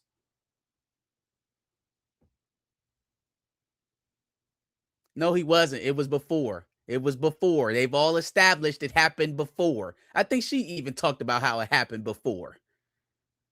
You better quit putting that on the sea snake. You don't put them allegations on the sea snake. Black men don't cheat. But yeah, no, I thought those were my two main things that I was looking at. Like, why she do the sea snake like that? Sea snake's a race swap. That's not what we're talking about right now. That's why he cheated. You also missed it was a scene in this was it this episode or the episode before last where you had 4 black characters, they were all in the same family sitting next to each other. You had Sea Snake, the matriarch or the patriarch. Which one is the man? It's the patriarch. The patriarch of the family. You had him. Then you had Adam and Alan, and then you had his granddaughter over there on the side. You had 4 black people on the screen at the same time in the Game of Thrones project. That's history making right there, boy. That is history. And they're lords. 4 race swaps. They're knights. Corliss is a lord. Yeah, Corliss is a lord. Yeah. Good episode. The weakest of the 3 so far, but good episode. Good episode for sure. Shout out to the blacks. I loved her conversations with Alicent. I don't know why Alicent keeps thinking like she just didn't do shit. That's just blowing my mind. These conversations she's having with Rhaenyra. She's like, "You expect me to thank you?" Yeah, bitch, I do. Yes. You better be lucky you're not dead right now. What you mean? Like, do you expect me to thank you and tell you you're filled with kindness? Yes. Get down on your knees and say thank you, Rhaenyra. Thank you so much. But hey, for not ending my shit. I think she has no part in this. Started all this shit. Started every last bit of it. My husband told me he wanted it to be Aegon. Not your Aegon. Wrong Aegon. Yeah. Are you gonna give asylum to Rhaenyra? Nah. Oh, to Rhaena. Would I give asylum to Rhaena? Well, okay. So if I'm Lady Aaron and I'm looking at it, somebody riding Sheep Stealer just killed Jacaerys, or at least that's how it's being played off. So, like, do I even think that Rhaenyra or, God forbid, Daemon run up on your ass? Are they gonna give you the time of day to explain? In my mind, if I'm Lady Aaron, no, they're not. They're gonna burn you off that thing's back before they even know who you are. And so, do I want to get caught up supporting your ass when they burn you off that fucking dragon? They're probably not. Now, what I will let you do, since you have a dragon, is you can just dance around the veil, but you can't bring your ass back in here. No. You can't come in here. You can't come here. Because I don't know. I don't know if she want to kill you or if she will accept you back in. So stay out there on your own until we figure it out, until we know for sure. Yep. You know, like that reporter, when they was bothering that, them reporters was bothering that judge or whatever, he took his 2 fingers, and that's exactly what I would have done to her. As soon as she came back to my gates, I'd have said, get your ass. She said your ass was supposed to be on the way to Pinto, so you on the back of a dragon? You're supposed to be on a ship. I'm like, and you're responsible for the air. I was like, if you don't get the fuck off my property, get off my property before I call Rhaenyra. If I call police. Now, I still don't think Rhaenyra would have killed her. I don't think Rhaenyra would have killed her. And probably if she just would have took her ass back to Dragonstone in the first place, maybe dumbass Jacaerys actually survives. You know, maybe his high strung ass makes it back to Dragonstone alive. Maybe.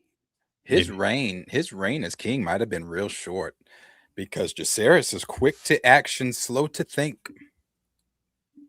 Well, he's not here anymore, so he's not, and that's the result of that. He's not quick to anything anymore. It's a result of that. But yeah, no, it was good. It was good. I agree with Tina. Book wise, Alicent is supposed to be in a damn dungeon. She ain't supposed to be living it okay and lavish. Well, even the way that they did Otto, right? Otto's supposed to go out in a blaze of glory, and you know that didn't happen. He just got his head got a little trimming in the throne room, you know. Yeah. Now she calling for Joffrey. You better have left Joffrey where the fuck he was. I need to bring Joffrey back. You mean your third bastard son? So you mean you get to call your third bastard the heir, while my boy Corlys's son got to be Adam of Hall. Like when he looked at her and said, "Speak aloud why your children can have what my children cannot."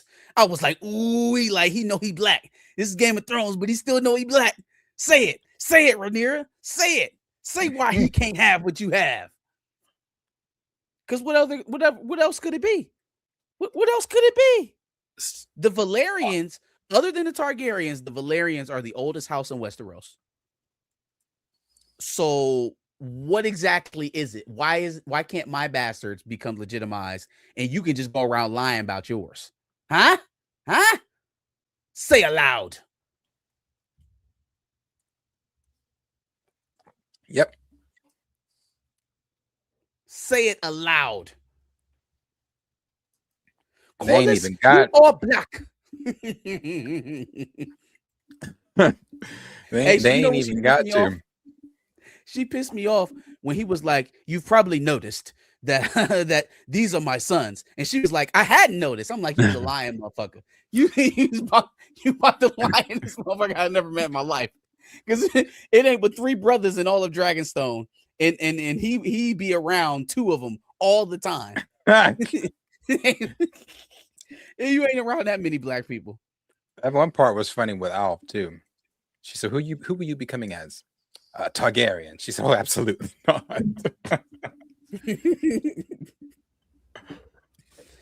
Oh man, Wolf Targaryen is crazy. Hey, they should have gave him another name and had him. Maybe if they would have legitimized him, he might have stayed. How many episodes in this season? Probably only 8. Almost halfway. Yeah, probably only 8. It sucks having these 8-episode seasons. I like shows that are longer. That's why I like wrestling because it's never off season. Yeah, I wish that they would go back to longer, but hey, it's what it is. Mm-hmm. Let's do a Ooh, we super getting chat. like 10 episode seasons in the original series. Yeah. Yeah, about but if we this look at- was like back in the day, we'd be getting 23 episodes in a season. I don't think I need 23 either, but 10 or more, I'd like more than 10. If I really like the show. If we don't have to do like big number, I go back to 13 is where I'd go. Okay. Give me 13 episodes in a season. Because how long was Nemesis? 10 episodes, right? Mm-hmm. Yeah, it was good. Lots of stuff. So yeah, if I had 3 more, I'd love that too. And we are getting 3 more next year. Supercell, that was 6 episodes. Will it be 6 episodes next time? I'm hoping it's longer. I'm hoping that series is longer. Yeah. This long of a wait for 6 more episodes is going to feel like a disappointment. Yeah, kind of. Let's do the super chat. Lap popping on ring, ring, ring. Count money while it ring, ring, ring. Trap jumping on ring, ring, ring. The J the Informant. Check out the Ice Cream Man trailer horror. Ice Cream Man, like the comic book, I'm assuming. That movie is it's being co-produced by Eli Roth and Nas together. Which Nas? Nasir. New What? York. When you Yeah. host your best. He has a production company that he co-founded with Eli Roth. That's who's making that movie. Like Big Nogs X is doing this? No, not Nas X. Nas. Nas Nasir. X. Name the boy Nasir. All the boys call him Nas. You know what though? I don't know who the studio is, so I'm not gonna play the That's whole not thing. that boy's name, is it? Nas X. are you talking The about? guy who did Old Town Road. He called himself Yeah. Lil Nas X. So Lil I'm calling Nas. I was him- about to Man's name say- is Monterio. Yeah, that's what it is. He was in the streets naked. I think he's in a psychiatric hospital, or he might be at home. I really don't know. But Oh, he got. Sorry. I thought there was a part missing. That's why I was like Nas X, but there was a Lil Nas. I was like, there's a part missing. I haven't seen this. It looks spooky. Ooh, Oh, it's a horror movie, bro. I Ice saw Cream the Man. trailer for it's like Barney, but they used Buddy. His name is Buddy, and it's like, did you see? Hold on, type that Coming in. August Type 7th. that in, Joe. Type what in Barney? Say go back. No, Buddy trailer. Buddy horror trailer. Johnny said, "Did you see the trailer for Legend of Aang?" Hey, Johnny, I'll do you one better. I saw Legend of Aang. I did see the trailer. I thought the movie it looks all right. I'm confused on where this other random ass airbender coming from, but it looks decent enough to watch. He came from Evolution. He's an Mm. animal. Gotcha. From the producers of Friendship and Web.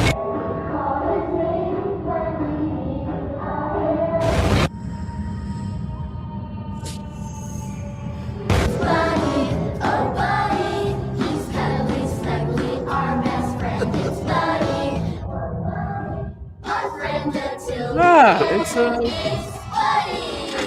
Mr. Gigante.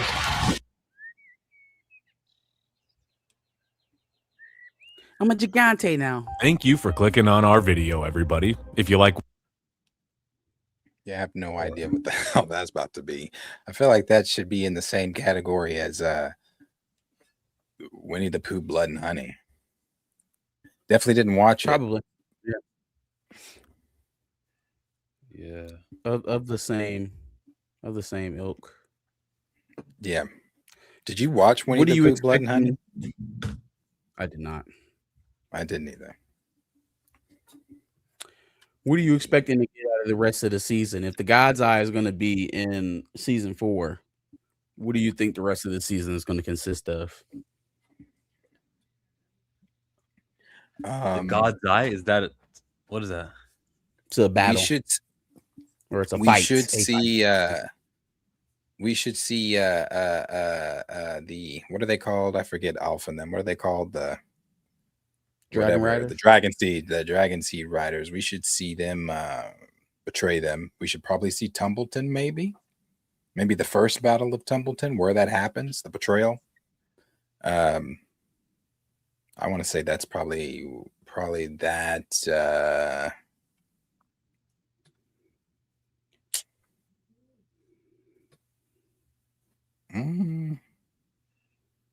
She's sending for Joffrey. Joffrey's about to be back. I don't want to say the Dragon Pit stuff. I want to say that would even be season 4.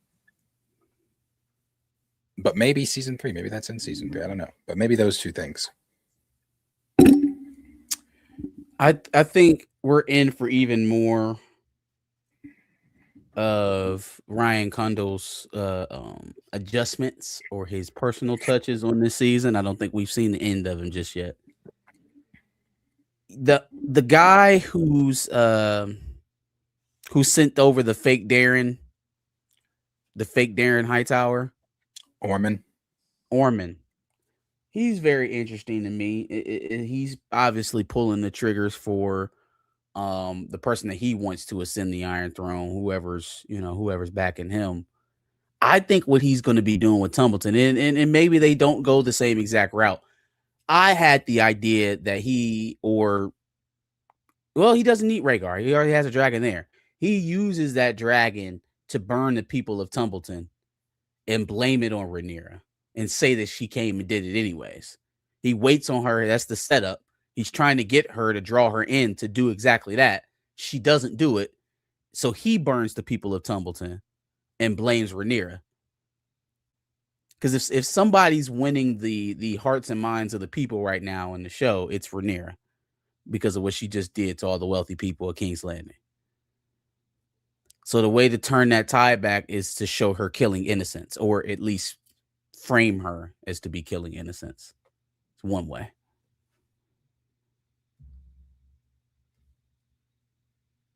Yes.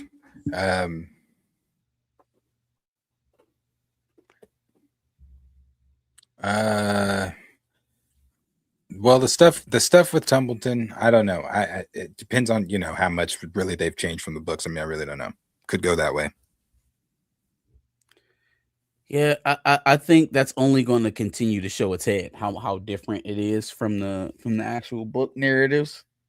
It's shown up a lot here early in the first 3 episodes, so I don't expect that to really change. I think we're dealing with not a totally original story, but I don't know if we can use the books as a map to this necessarily. No, we cannot. Even the whole decoy thing, that's not, with Daron. Yeah. Even though I didn't mind that. I mean, I didn't mind that. It was fun. It was a smooth little twist to see Rhaenyra looking at both of them. Allison had that fucking look on her face like, who this nigga? Who this? Who that? And she like, oh, you don't know this boy. Yeah, then she was like, what is Ormond up to? I'm like, bitch, you've had me locked. I don't know. I mean, I've barely even met my first cousin. I don't know. Like, how do I know? Yeah, how the hell am I supposed to know? They threatening to kill my mom. That's why I'm here. They said they was gonna kill my mom. Yeah, I'm like, I have no idea. No idea. So yeah, that and then Daron and Tessarion, his dragon, we will get to see them fight in Tumbleton, which will be fun to see Tessarion for a brief moment. But I'm not looking forward to the stuff that's coming. I'm not. I mean, it's going to be fun, cool to see, but I'm not looking forward to it. It's a lot of very gruesome. Yeah, a lot of death on the way. A lot of death on the way. How many seasons is it supposed to go? One more. 4. Oh, yeah, a lot of death. Yeah, a lot of death on the way. And it's not even really like some of the people, yes, but more for me, like I'm not ready to see these dragons go down. I'm like, damn. Because one of my biggest scenes I hate in Game of Thrones is when Rhaegal gets killed. They were just soaring in the air. If it's your first time watching, yeah, bro, my first time watching Game of Thrones, my jaw dropped. I said, "What?" Hey, it was just chilling, flying over the water. Boom! What you thought? And You then- thought shit was sweet. 2 hits, and I was like, "Oh." Like, oh, you thought shit was sweet, huh? Big Papa. Bang! Got him. Yeah, like, you got it in the damn. wide open, not hiding behind anything. Just that ship that the dragon didn't see. Like, and now she's got 1. At Well, 3. what they could do is have one of the dragons survive because it's not the books, and then go west of Westeros, and then one day Arya can find that dragon, or the kids of that dragon. Ew.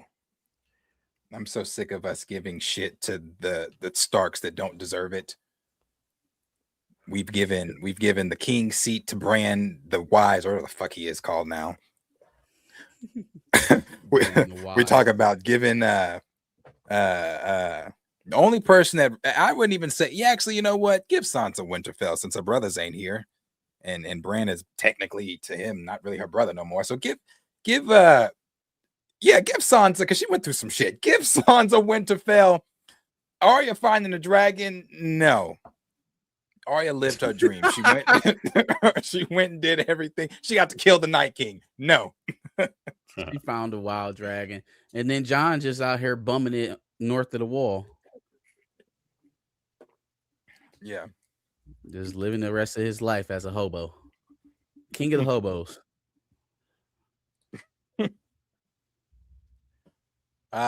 Yeah. I don't know if they ever, if George inevitably goes at some point. I wonder if he leaves the, licensing for people to be able to expand on what he hasn't, because then maybe you could find, what was Drogon up? Because we're through him, we're never going to know what's going on with Drogon after, because there is for him there. I don't believe there is a Winds of Winter. So we'll never know. Never know how any of that stuff finishes. So I wonder if he leaves, hey, yeah, you guys can expand on my universe. Or is it like, nah, I'm dead. I'm taking it with me. And I already walked off your set that I didn't approve. He's kind of like the Blood and Bones director. She walked away. All these Arthurs are walking away. You got the Last Airbender people that told Netflix, fuck you. And now look at Netflix. 60% audience drop off from first season this season. I watched episode 6, and it was the library episode with the giant owl. It finally hit me. The differences between the animated series and the live action finally got to me, because the way that Jet goes out is not the same. Jet wasn't even involved in that particular part of the story, so I don't even know why. He also changes how he deals with the bandits that he's running around with. Like it really kind of hit a critical mass in that episode. And my favorite episode, the one the anniversary of Uncle Iroh's son's death, those two, it was just like, this isn't how this is supposed to go, bro. It's not how this is supposed to go. I'm still watching it though. I'm gonna watch the last episode, but that it's taking you this long is pretty telling. Yeah, no, I was really in for it though. I was pulling for the show, and in all honesty, the first season didn't feel so different that like it was shocking. I felt like the differences were slight, and the main beats of the early part of the show were still being hit on. I didn't feel that in this series, in the second season. It didn't feel that way. It felt like the creative liberties kind of took over a little bit. When I watch it, I'm 2 episodes deep. When I watch it, I just go, "Oh, yeah, it's supposed to be different. That's why that's different."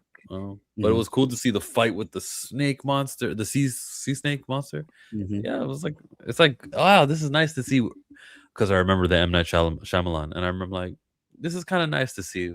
Very good quality stuff, and Still why 20 not? times better than that, by the way. Still 20 times better than M. Night Shyamalan. I don't think we'll ever get that bad again.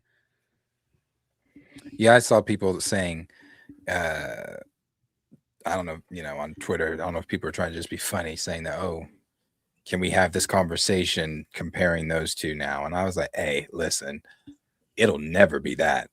It's not. It's never gonna be that bad again. Ong, what'd they call him? The Fireman Come was on, the only Ong. one that couldn't naturally create their element. And there was supposed to be sequels. And Ong had them. His arrow was all different. Man, the actor that played Ong, and then you had, that whole thing was botched, terrible. So yeah, I don't know. Maybe you need these creators involved with their shit. Sometimes.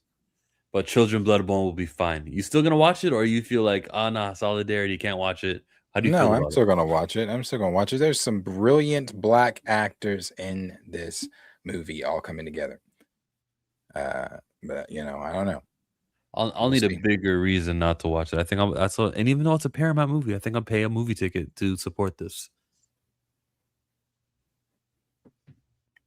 Oh, I didn't know it was a Paramount movie.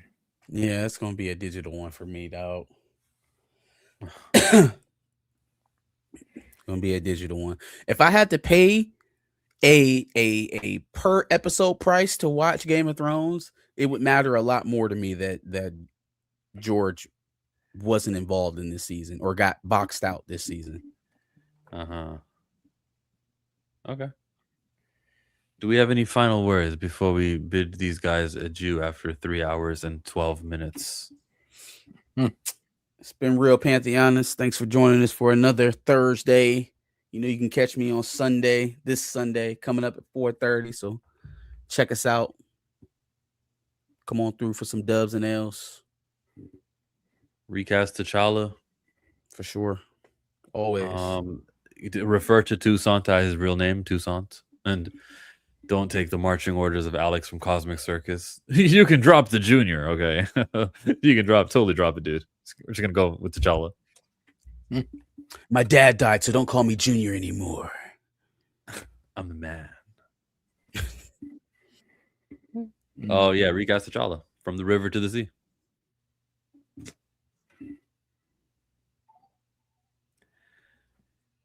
I think we just got a super. Whoa. Which super chat dance video do we play for this late super chat? Oh, wait. No, Jack one. You just mad because your ad is old. Oh, motherfucker. No, we didn't. We didn't get one. We didn't get a super chat. I thought we did. Let's check them all. Well, thank you to the 12 who gave us super chats. We checked out Ice Cream Man. Yeah. Evil Dead Burn. We touched them all. I'm gonna try. I don't know if I will be. I know I wasn't this week at all live. I'm in the middle of remodeling my home. Well, not my home, my kitchen myself, because I'm very cheap, and what people are asking for a remodel is not my bingo card. So I'm realizing this is not for the week, but I'm already too deep in to be like, nah. So if I'm done with this, then I'll be back live. But yeah, I'm in the middle of that shit. Who goes live first? Marcus, Chill, or Darius? Find out next week. Next week, does Michael hit the billion? Are we gonna be talking about $1 billion Michael Jackson movie? Are we like 9 million away? 6 million away. Yeah, I think so. Ooh, I find think out Arthur next is finally time. going to have to pay up them $10 super chats to the channels. 6 million away. And yes, it's gonna do what it do. 6 million yen. Remember he was like, oh, it's only hit 930 million. Where the other 70 million coming from? He said 7. He said 730. Didn't he? You know what's funny is even That John was faster than Campia. 900. John Campia was saying he didn't think it was going to hit the billion anymore, even though he said it originally. Then after it kind of got where it was. I don't remember what number it was at. He was like, I don't know. He's like, even releasing in Japan, I don't know that does it. And I'm just like, hey, you're older than me, brother. You lived through the mic shit. You should know. But hey, I guess He also thought that Supergirl was going to be a smash, so give him a break. did hard he time. now? Yeah. All right. Well, hey, maybe next Super week Bowl again, opponent. talking about that bill. Arthur, if you are present, anyone else that doubted, come with your speeches prepared, not for me, but for Michael. You owe him an apology. You talking to me? Come to anyone that doubted. I'm not saying names right now because we're not at a billion. I'm just saying to anyone that doubted, come with your speeches to Michael because you owe him an apology. Chill, you on that side. Lawrence has always been like that. Lawrence from the beginning, every time I said, "Oh no, look, this is the thing." Oh, chill, Margaret. I'm like, okay, Stay chill. on that Okay. side. Stay on that side. Well, I'm chill. He's Darius. That's Marcus. And this is the alcoholic man that I'm about to cut to right here, who joins live streams and hits the wrong button because of his intoxication, of his judgment, and then he goes and he ends streams. Now he's ending this stream.